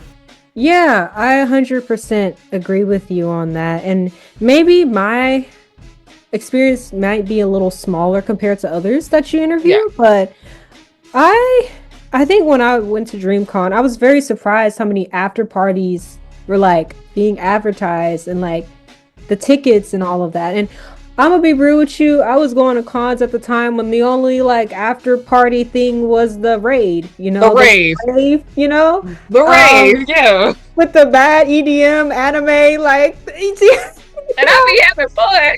I be having fun. The music be kind of garbage, but I'm having fun. Yeah. Cause the main reason why I brought, I'm glad you mentioned DreamCon because going through the survey, someone did mention they were like DreamCon after parties felt kind of weird because there was like no anime music being played and like nobody was like in cosplay, and they were like, "Isn't this like a nerd convention? Like, what is going on here?" Like, yeah, no, I think DreamCon is a great example of how we're kind of losing the recipes. You know, like I remember. I think it was at Katsu too. Katsu has a ball that they have on one of their nights. And so people will like come out with like the cosplays, but like formal versions, like ballroom gowns, but it's like cosplay for their like character. And I just I love it. I love it. But back to the original question, I think it's fine. I think it's another element to the scene. I just feel like when all the anime and the nerdiness is taken out of it, you're at the club, you know, and like the con is the venue. Last year is what led me to leading up to this. Like, you know how you finally explode after, like, you know, Mob when he finally lost his shit. That's kind of me right now. When somebody was like, I don't want to go to a party and y'all start playing anime music, and I was like, you went to an anime themed party. Just go to the club, girl. What the? No, because I said something about how like a lot of y'all focus so much at the convention. Because a lot of people were talking about how y'all focus too much of the con on the damn parties.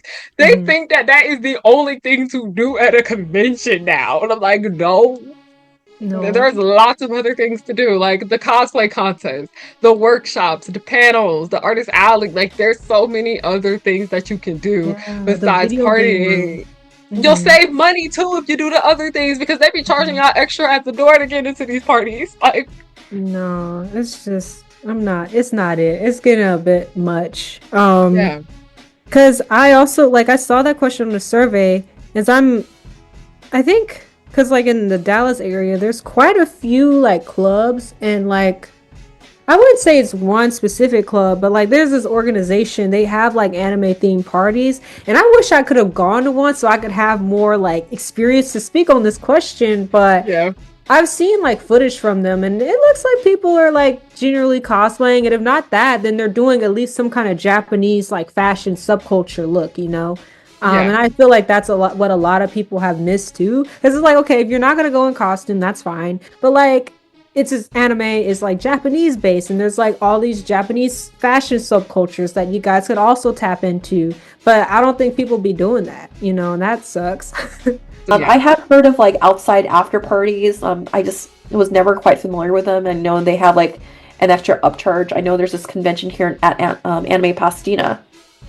They have an after party, which is like an extra like $35 in addition to like I think like the $30, $50 like weekend badge, and I'm like, I don't want to pay extra for an after party. And because anyway, like when the conventions close their doors, you already have like people playing whatever is on the stereo and already just dancing outside for no reason, just because like they're already creating like their own after party.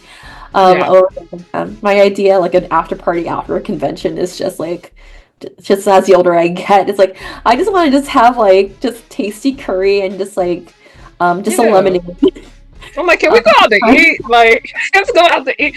No, that's the thing. I'm literally in my mid-20s and like I'm over partying. I'm like, can we go out to eat or something?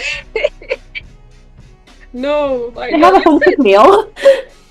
You said they would like put like 50 people in like a room, like a hotel.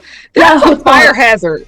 Yeah, and then like I remember like I went to one of those last year at Anime Los Angeles because a friend of mine was hosting like a wine party. Like, oh, wine party, that sounds classy or whatever. Oh my god, it was just like your typical college party but with wine. I'm like, okay, this is a little bit too much for me, but I also had to look out at one of the other femmes in the room because it looked like there was this dude that was just kind of like pressing them on.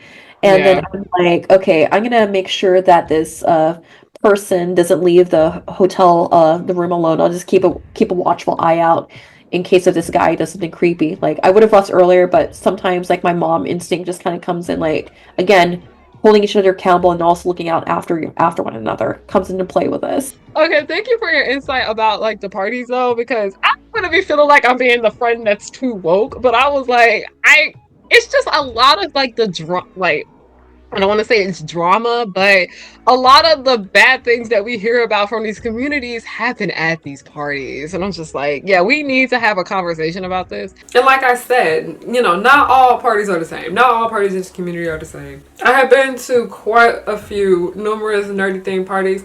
Not all of them are treated equally. Not all of them are the same. You're going to have a different experience for some different things. I just kind of think it's funny how y'all will label something as like a nerdy themed party, and then when I get there, ain't no nerd shit going on. Like, bitch, we better be doing the fucking caramel dancing.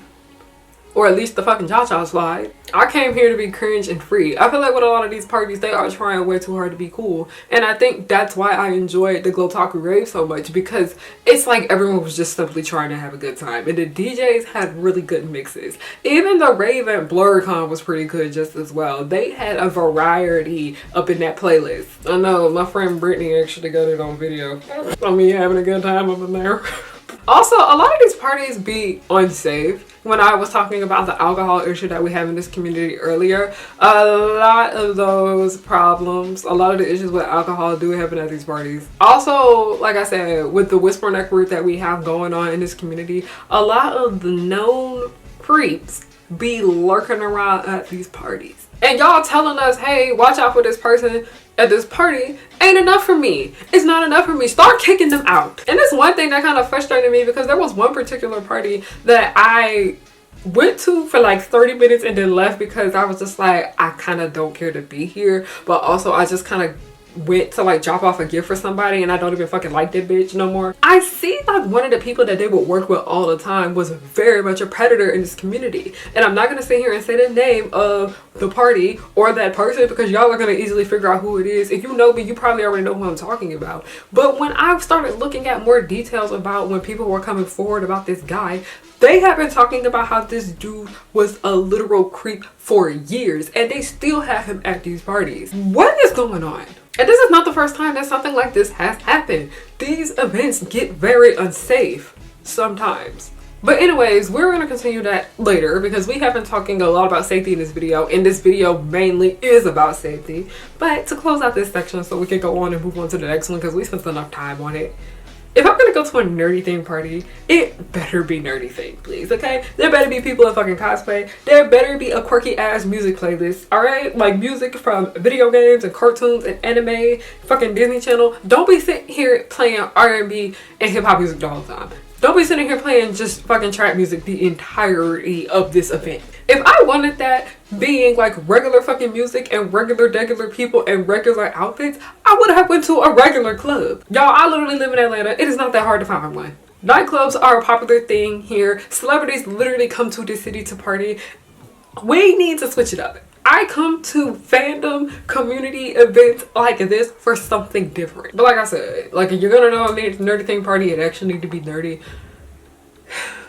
it's just like the community has been coming, like I said, someone has said on the survey, the community is starting to become very, very party focused, but also while it's becoming more and more party focused, it feels like a lot of these parties, not all of them, but a lot of them are starting to become less and less about the art and media that brought us here.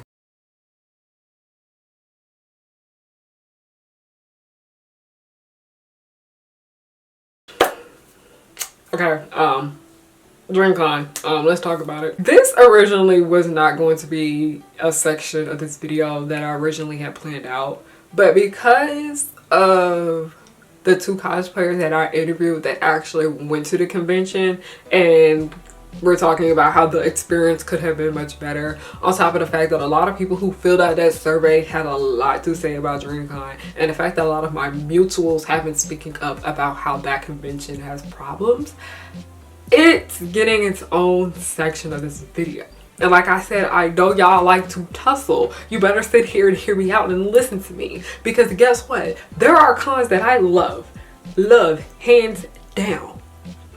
They still got issues. And if somebody sit here and talk about a problem that they had, one of the cons that I liked, I'm gonna sit here and listen to them and hear that out and be like, oh yeah, that was a problem that needs to be fixed. Like, I went to BlurCon, and do I think BlurCon could have been better? Yes, but I also can admit that I did have a good time at the convention. There was issues that went on with the BlurCon Artist Alley, and all the artists that worked in there had every right to feel how they felt. There could have been a lot of better things handled on the side of organization. You can sit here and enjoy something, but also acknowledge that it has flaws. That's literally all we do on this fucking channel with all the media that we consume. But yeah, with this section, it's reminding me of how I felt about a book that I read in 2023 that I hated so fucking much, and it was called Luster by Raven Leilani. And I felt so guilty for not liking this book because it was highly praised by the Black book community, and I told myself to go and reread one of my favorite essays from this essay collection called Black Nerd Problems. And if you're like into like fandom stuff, especially like wanting to know more about Black fandom, I highly recommend giving Black Nerd Problems a read. I reread this essay and it helped me calm down a bit, and I'm going to read some of it to y'all. Proud Mary brings into focus the question we stupidly approach. What exactly do we do with art that may or may not rise to excellence when Black people are behind it? It is a load scenario for sure. If a movie filled with a predominantly Black people come out to much hype and is terrible, a simple dismissal of the film isn't the resolution. If Black art fails, we don't have the luxury to question the production alone. Was it sabotage? Was it unfairly marketed? Did it tank because it wasn't catered enough to the white gaze? If there is a penalty to Black authenticity, all of this may sound like conspiracy when ratted off in this way, but there are concrete reasons for the skepticism. We've seen these things happen before, so we are reluctant to trust the system of fair review for things we either do enjoy or really want to enjoy. But if we consider the fact that it might not be good, whether it be Proud Mary or Gabrielle Union's upcoming Breaking In, if it somehow disappoints, well, then what is our responsibility then? What is omnipresent and what we collectively fear as the worst case scenario? There is the possibility that if Proud Mary is bad, that action film debut that produced by and star our beloved Taraji, that possibility may never come up for her or others like her again. We drown in the sea of white mediocrity every day. How many NCIS shows are there now? But are all too awarded how easily Black actors and their ventures get benched if they don't succeed? It's a tangible fear. If Armie Hammer stars in a terrible movie, Armie will have at least 3 more films the following summer. If Taraji gets a taste of being a lead woman in a movie 2 in the last 2 years, none of us want to see her go backwards from that. This ties to 100 other questions about how we treat Black artists compared to white artists and what the standard of quality should be. If I watched the conversation about Proud Mary raged on, the most frequent defense of the film's shortcoming typically came in the form of comparing it to similarly mediocre to bad white films. If the argument were Taraji should get another shot at making a better version of Proud Mary, either through a sequel or another vehicle, then that argument would hold weight. But it's hard to justify a below average film to compare it to another below average film that exists in the world. For instance, I think Red Sparrow film with Jennifer Lawrence looks bad and pretty unoriginal.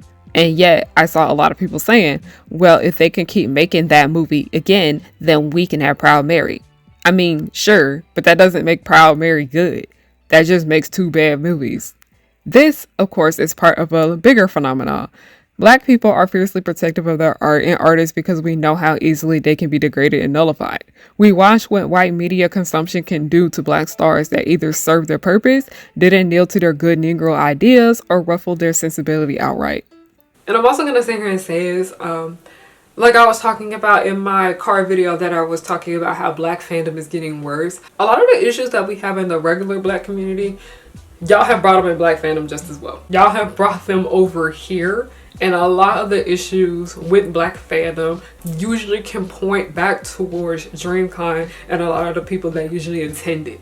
There have already been a whole bunch of people talking on social media about how they have expressed their feelings about this damn con. So y'all are not about to stop me from pointing at the elephant in the room. And don't try to take this as me canceling DreamCon, by the way, because regardless of what I say in this video, y'all still gonna go because you're your own person and you're free to make your own choices and do what you want to do. But I have been looking at this convention for like a minute, and then when I saw the way things went down in the 2023 DreamCon, that is when I decided that I didn't want to go, because a lot of people had valid reasons for being upset about the way the convention was ran, and you had people sitting here and trying to invalidate their feelings regarding the lack of organization and the way people were acting in the programming. Becoming more and more popular and being less and less about anime and gaming.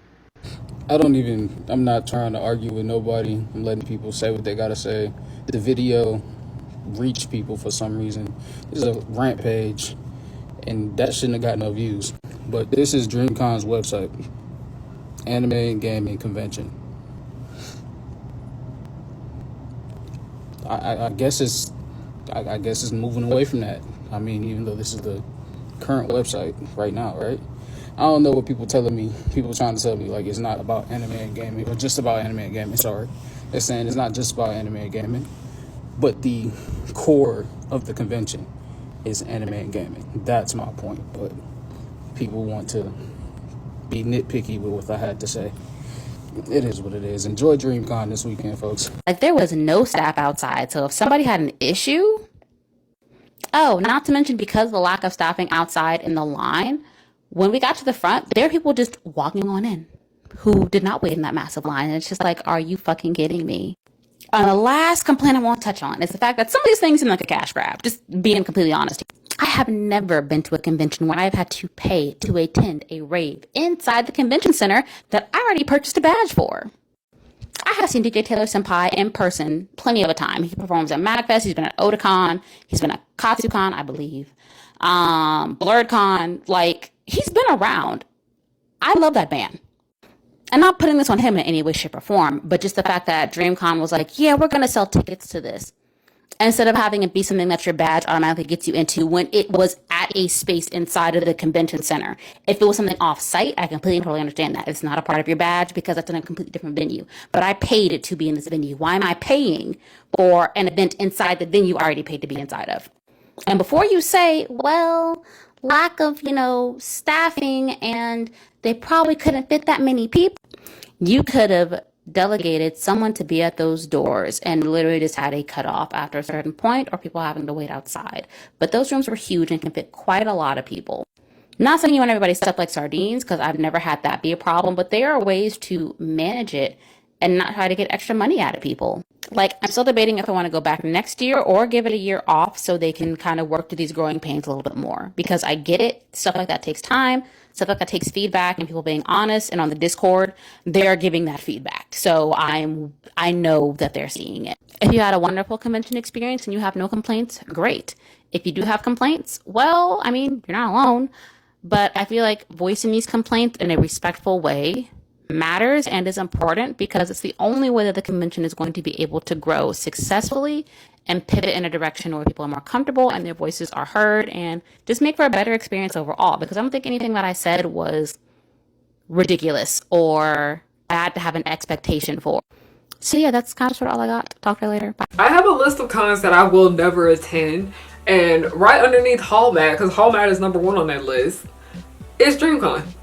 Also, by the way, in my book, You Still Cannot Call Me Sis, I did write a bit about why I will never attend Hall Man over there. For one of the major reasons why I just not all that interested in DreamCon is because I think the convention costs too much for what it has to offer. On top of the fact that I will have to travel for this con because I am not local to the area that it takes place in. So I have to pay for travel fees on top of a badge because they don't necessarily give panelists a badge for free. And I usually only go to conventions if I am a part of the programming. Because I'm like, if I'm coming all this way for a con, I need to get something in return for it. So that's why I usually like to sign up and do panels at conventions for the sake of networking and engaging with the community, all that. You don't get a badge for free if you go to DreamCon. Like, we literally provide a programmer for y'all. But anyways. And from the things that I have seen on the lineup for the convention, because like I said, I mainly go to a con for the con itself. If I'm not really enjoying the programming and the lineup and actual things to do at the convention,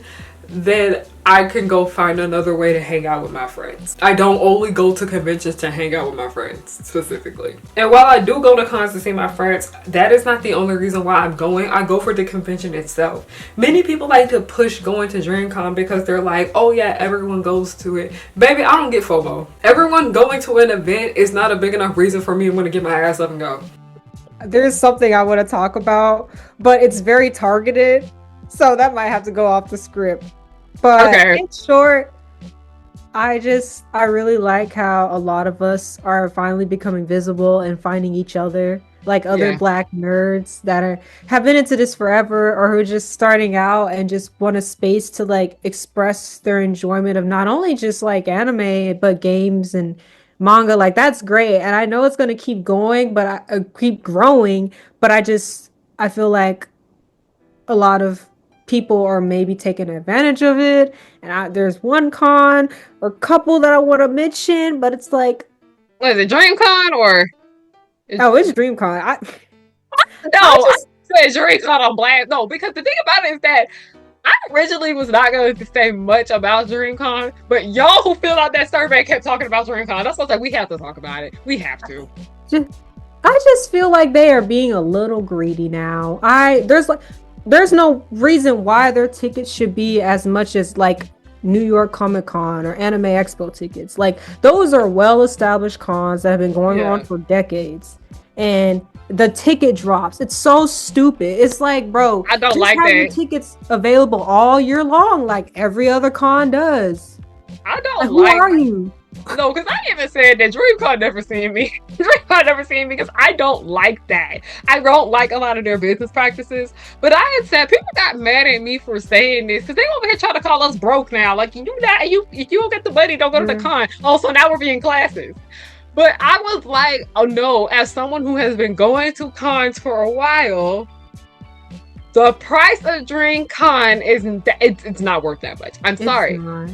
Yeah. Because I feel like I just don't want to feel like I'm just dunking on that convention. But I was like, I'm sorry, but I hear nothing but bad things about it every time my friends go to it. I just really, because it's like they had so much, and I really do respect RDC World. I do watch their content and everything, and I feel like it's great that they created a con for like blurs like being the focus, but them being the only one currently is kind of hurting us, because it's like their business practices just aren't that good. It's very like,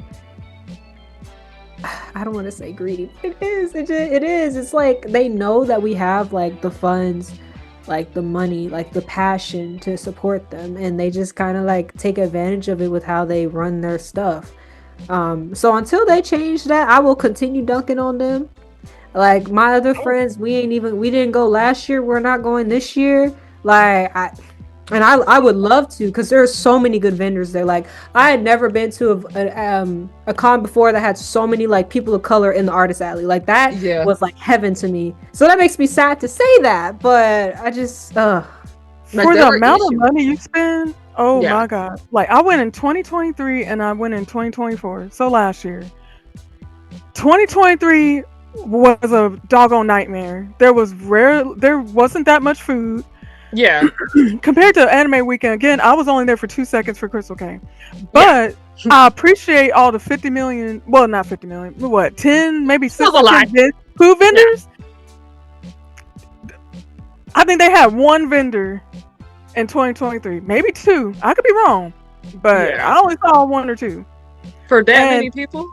yes. And I That's feel like they unacceptable. oversell it. They like to say, "Oh, we're sold out," but ain't no way. When I know people that got in that same weekend and got in, but they always want to say sold out, sold out. I don't like that. I don't like I don't like that. I don't like the elitism that It, DreamCon has. That's my biggest issue with them. It's very elite. it's very elitist. They have pre-parties that are elite. Yeah. Like, oh, you got to be in the know. You got after parties. You got to be in the know, or you got to buy that ticket real fast. It's gonna sell out. And like you said, it's more like a party the whole time. I rarely now the one thing I did like was the vendor hall, but because there was a lot of black anime vendors, Yeah, that's so I good. do appreciate that. But what organization? There was no organization. It was just it was long lines. 2023 was the convention of lines. Yeah. I was standing in lines the whole time. Then, like I said before, you had to go on their app, which I do like that, and then you can pick you can pick what you want, and then you can get into those panels. Yeah. And there's a limited amount, blah blah blah blah blah. But they change up the rules. Like, I'm sitting there eating, and all of a sudden now it's first come first serve. I ain't getting there. So, and then there's a long line too. Yeah. It was not organized at all. That's my biggest thing with DreamCon. It was not organized. Like, what organization? And it's very elite. They got blasted on social media, but their little fans are rabid. Oh my god, they went after those people on TikTok. And then in 2023 they sent out a survey. Yeah. Now, tell me about this survey, because you're not the only person that I have heard spoken about this. Child, that survey. And I'm a professional. Yeah. I'm polite. But I know when to, I know how to professionally tell you effed up. And so I was like, the main thing I told them is that don't reinvent the wheel. There are anime conventions that have been around for a very long time. Follow what they're doing. Because if they've been around, honestly, if an anime convention been around for over 20 years, it's doing something right. Exactly. So that's what I told them. Don't reinvent the wheel. What are we doing? And I said you have to have proper security, like a company, not just people you hire. You need an actual security, and you need to have a proper egress and egress, if I'm pronouncing that right, out. Like, because that's fire safety. All those people. There ain't no way all of us would have. If there was a fire, no way.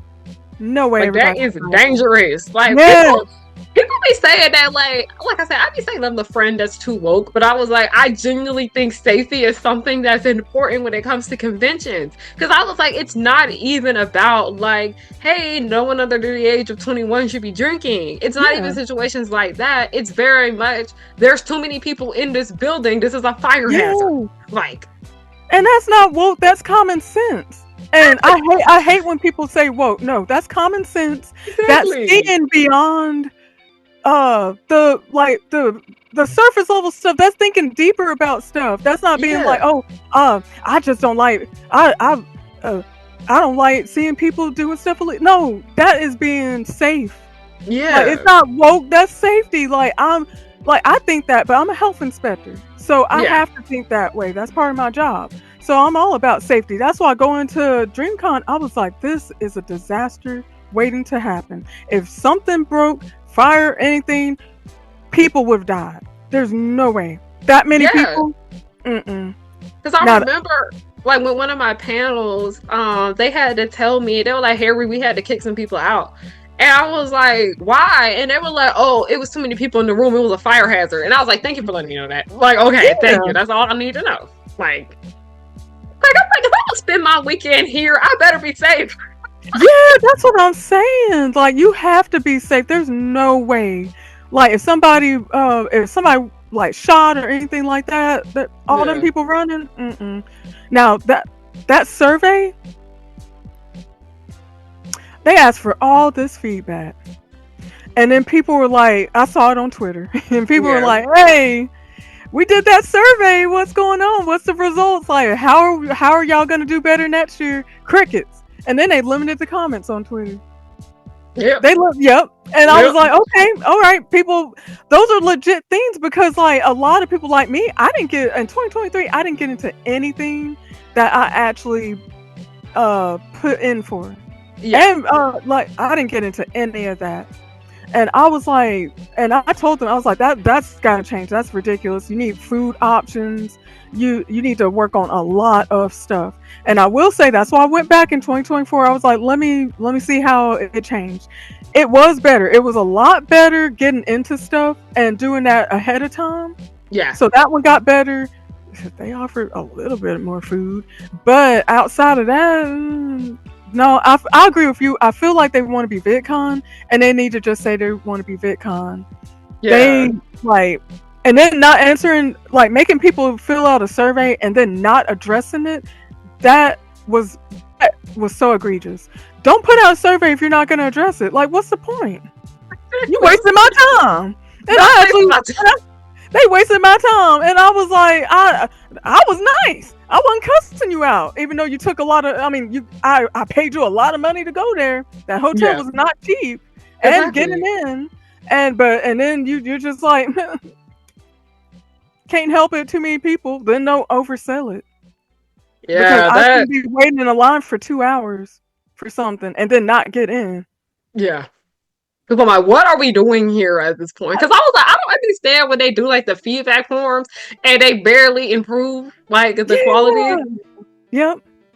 Because I know that they're going to be in a different location, different city this year, a different venue. And I was like, can there be some improvements?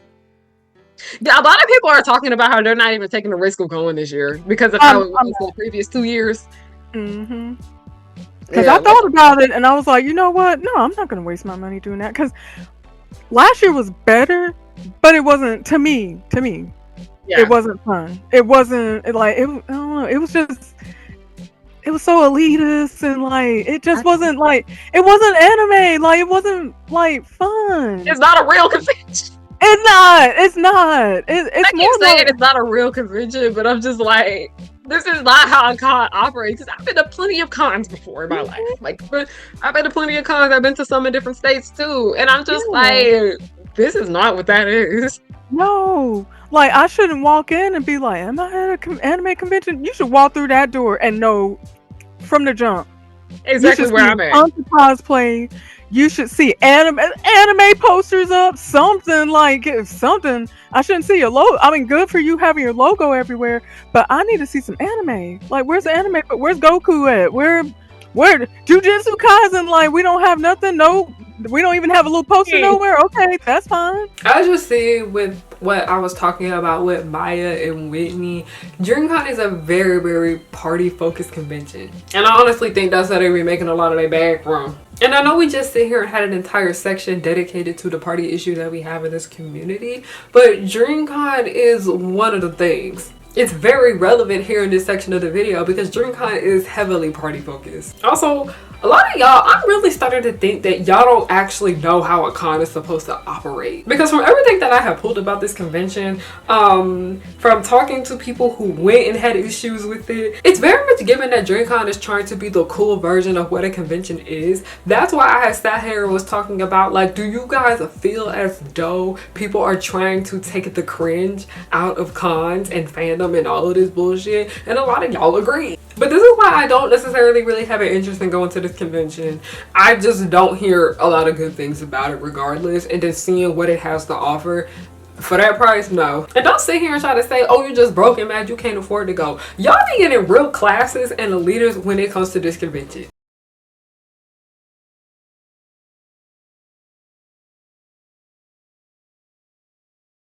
Yeah, the plot is officially lost. And I don't want to sit here and mention the damn Rifle House again, but I did talk a bit about the communication problem in that blog post that I wrote, and that being spoiled princess did not allow us to talk directly to her. If we needed to contact her, we had to contact someone else who will send that message to her, and she took for fucking ever to respond. Let me remind you that the Rifle House was supposed to be a community. Let me remind you what community is.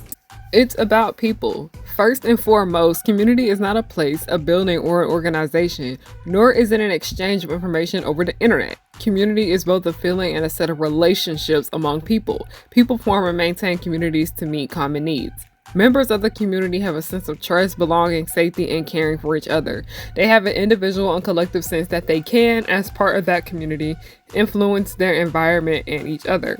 That treasure feeling of community comes from shared experiences and a sense of, not necessarily the actual experience of, shared history. As a result, people know who is and isn't a part of their community. This feeling is fundamental to human existence.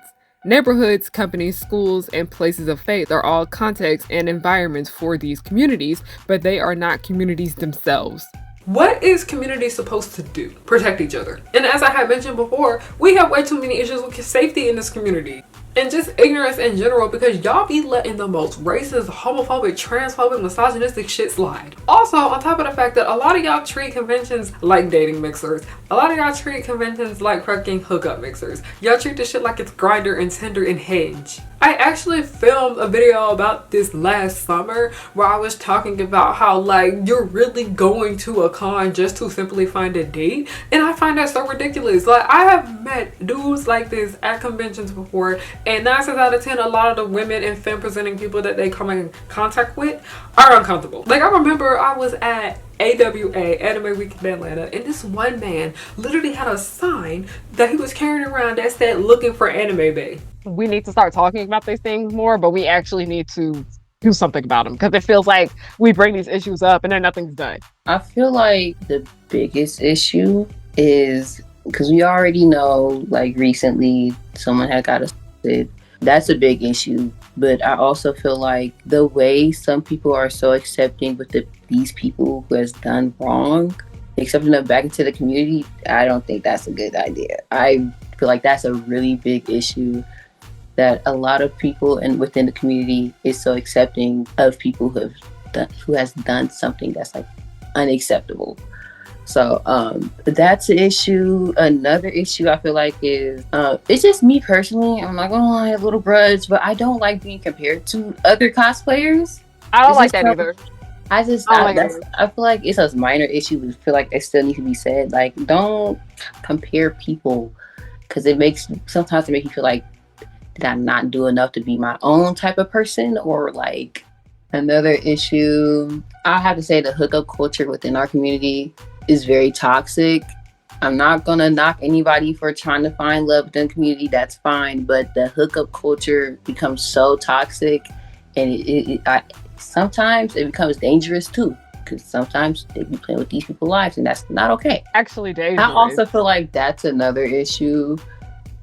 Whenever people are welcome back into the community, for the people that are like newcomers, no one lets anyone know anything. Like, let them know, like, oh yeah, this person's a weirdo, stay away from them. This person did this, stay away from them. You know, we would have to find out like months later. Somebody be like, oh, y'all still cool with this person, and be like, this whole big thing. It's like, a damn, I feel kind of shitty because I was cool with this person, but it turns out that they're actually a weirdo, and now I look kind of weird, and I feel bad because that's not who I am. So yeah. Do you think people are forgetting what all of this is about? And when I say that, I mean, like, I feel like a lot of people are letting like this social media clout get to their head when it comes to cosplay. I will say, like, I'm like in between, like, yes and no. Yes, because we do have like that good portion of people who genuinely is just to cosplay to bring more people into the community, you know, bring us together in positivity. And then we have the other portion of people who are just straight horrible people, let the clout get to their head and all that and the third. So I will say I'm like in between. I'm more over on the like a yes side, but still that portion that we just can't ignore, simply because a lot of creators, as we clearly saw recently, they're just horrible. They're like a lot more horrible than we thought they would be, and it gets really disappointing, especially when there's a lot of younger like cosplayers, like minors and stuff, looking up to these people, and it's like just for them to turn around and do something so horrible, that like so distraught. Like I feel bad for a lot of like the younger kids who's just now getting into cosplaying and having to look up to these people just to find out that they're a horrible person. It's like a dang. Like, is everyone and I really hate that they have to experience this. I feel like how I look at it is like do they look at it as okay, this person is horrible, so is everyone in the community horrible? And I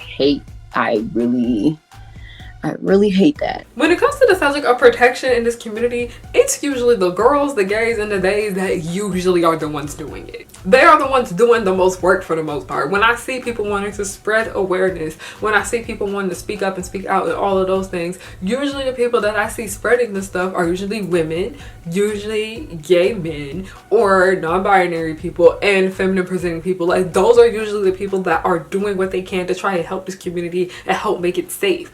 And like I said, it doesn't matter what somebody's background is. It doesn't matter what someone is, race, gender, sexuality, all of that. Anybody can be a threat in this community. But this is just something that I have noticed and concluded that a lot of cishet men in this space don't do much of anything to help us. And a lot of other people in this community that are causing problems are them. Like, I was even talking to Maya a bit about this, and we did talk about this, and she was talking about how a lot of the black men that did attend DreamCon, because that is like very much giving a black convention there, it's mostly black people that do attend that convention, they tend to make a lot of the women uncomfortable in those spaces because it's very obvious that they're going there not to simply interact and mingle with people talking about anime and gaming and all of that shit. It's very clear that they're trying to hook up and date. Why do you think the community is failing? Yeah, I mean, I think it's to our greater point that we can both agree on. I think people are losing what it's about. I think that a lot of, because people are going to be people at the end of the day. I think people, a lot of, especially the dudes, are being very socially inept when they're like around attractive femmes and they don't know how to like talk to them like normal people. And yeah, I just feel like a lot of people are maybe starting to cosplay for the wrong reasons at this point. And I don't know. I mean,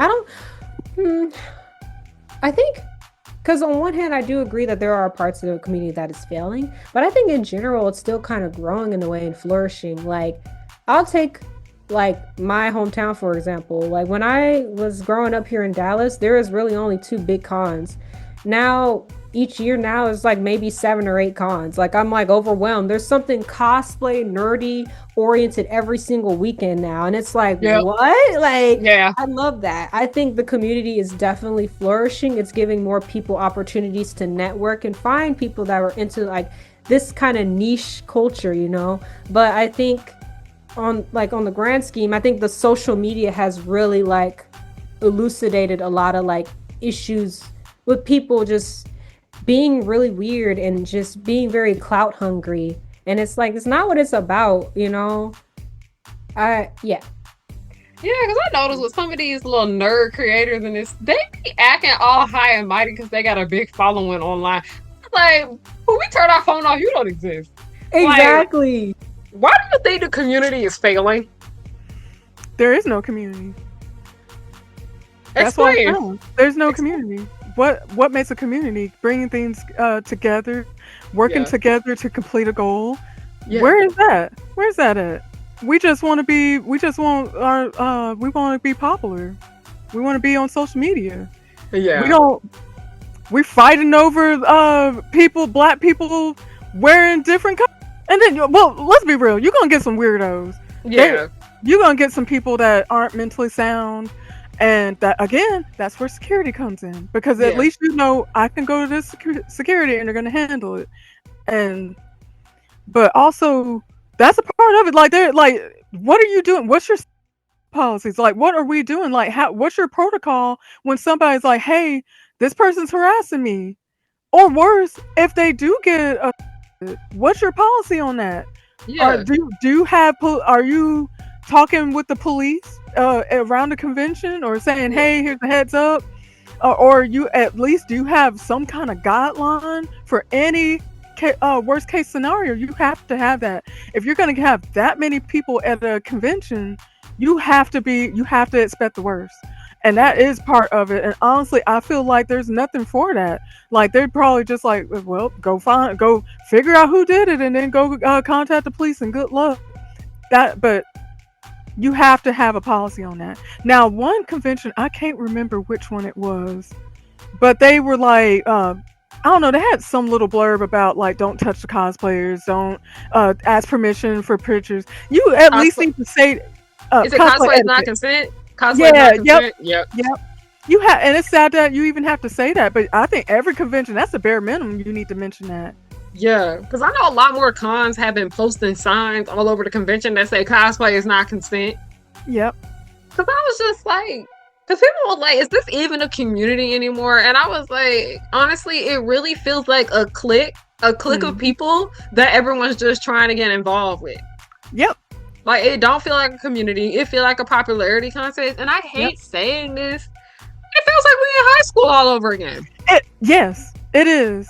It is. Honestly, it's like going back to when I was in high school, where anime is cringy, so you can't like it too much. And even though you're at an anime convention, what are we doing? Yeah. But it's kind of like that. It's all about being cool. And now, especially with content creation and all that, like, oh, that content creator actually knows my name. I got brownie points. I got their autograph. I got a high five from them. It's more about that. It's not about actually talking about the anime and getting together about anime. It's all about who you know now, and I don't want that. Bring it back to anime, please. Please. I even said something about, I was like, I feel like a lot of y'all in this community pick your friends based off a follower count. Yep. Oh yeah. I don't know too many people behind the scenes with cosplay or anything like that, but from the little that I have seen from people talking about it, it is about some people, they'll look at your follower account, and if you don't have a certain threshold, they're like, oh, you're nothing. Why do you think this community is failing? Because this community lets too much slide. They let entirely too much slide. Down to, like I said, down to people being friends with them and just letting it slide. Even sometimes even racism. I think we can improve on being there for each other more. You know, because there's a lot of, like I said, there's a good portion of people who are there for each other. But I feel like more people could be there for each other, you know? Because sometimes there's people who's either like afraid to speak up or afraid to ask things or whatever, just simply because it's like, this person's so popular, whatever, and it's like let them know, like, it's okay. We don't bite. Okay, we might be a little bit more popular, but we don't bite. We're very welcoming. Also, another thing that can improve the community is bringing things to the table and discussing it and working together to solve problems and getting rid of the problem if it's like someone or something that is the problem. Just people being better human beings overall. Like, y'all need to learn how to be better people. Y'all do. Like, it's so bad. It's like I be sitting back like, I know your mother did not raise you like this. What is going on? I really wish that when it comes to black fandom, that the cis-het black men in this community, you know, the ones that have the most power in this community, because we have this thing called patriarchy, would actually do something. Like, it's bad enough that the white man barely do anything for us, okay? But when it be your own people and your own community, we need to have a discussion and we need to have a solution for this problem. I need y'all to actually sit here and do more for us. Because there actually is a section of the book in You Still Cannot Call Me Sis. I literally have a title of that essay called We Are Already Ostracized Enough.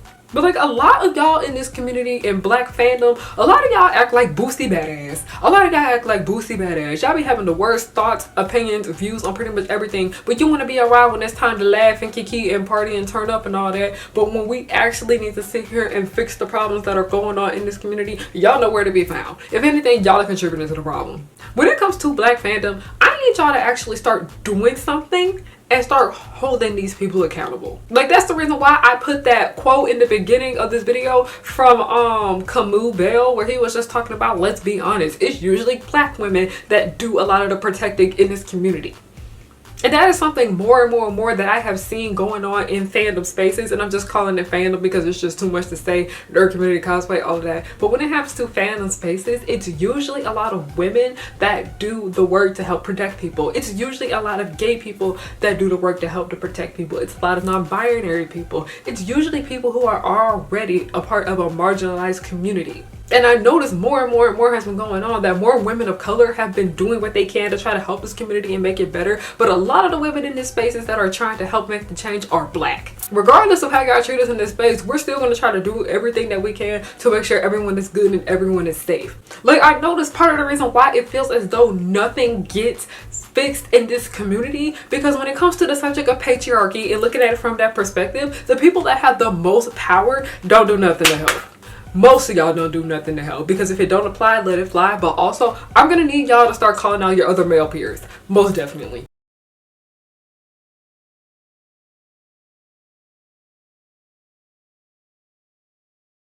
I said ages ago on Twitter that being nerdy on social media starts to feel like the popular kids were allowed in, and now they have infiltrated and are now making the rules. I 100% think some people cosplay for clout.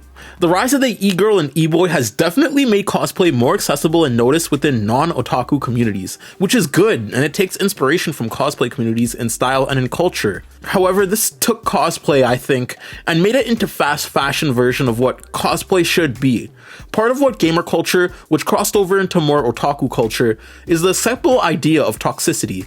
I think that they share a similar environment to silencing those who are just in these communities for the vibes and letting the bullies rise to the top and become what is acceptable. When I think what it means to be a nerd 10 years ago versus what is considered nerdy now is such a difference. Cosplay is now cool, which is great, but at the cost of the original community, and you can make a career off of your followers.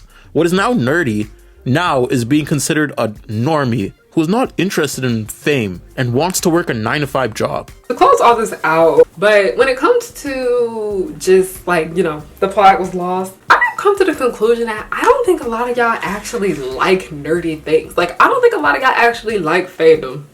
Which is like bad. Like, people are allowed to like and dislike what they want, but I genuinely don't think a lot of y'all enjoy conventions. I think, like, when I was talking about the section talking about clout and talking about how when it comes to having a hobby and wanting to monetize it and wanting to monetize your interest, I do think it's important for you to have a genuine interest in what you're monetizing. But it's also playing into the fact that I was like, do a lot of y'all here even really like hardcore nerdy things?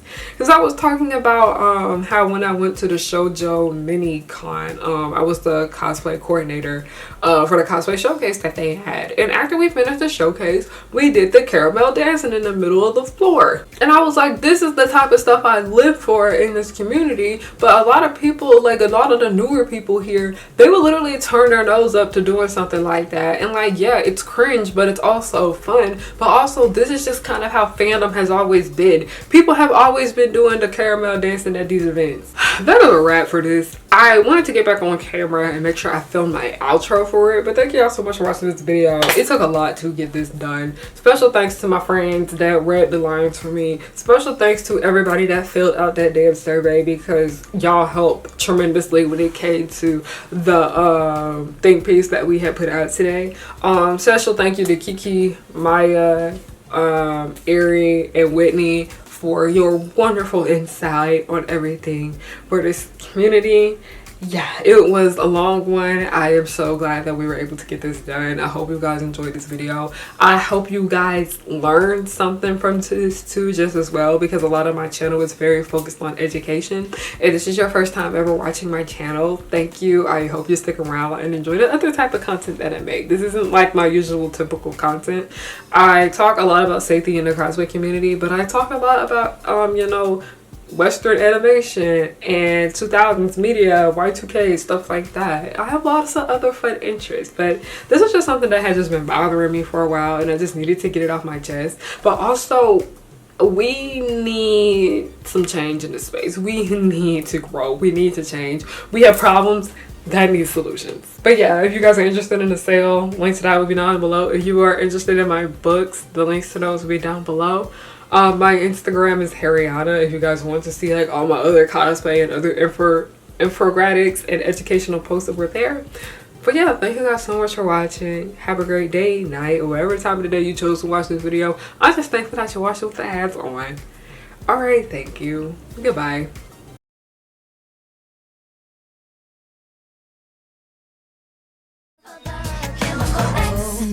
Now that you see, you should beware of the power of three. They come to fight as fast as they can. They're dangerous yet fabulous, because the Utonium made them eschew. They are the colors of pink, green, and blue. They'll catch you in the blink of an eye and do it all before bedtime. They coming through and fighting, and everyone they're shocking. You know no one can stop them all because of the chemical X. They coming through and coming through, and everyone they're shocking. You know no one can stop them all because of the chemical X.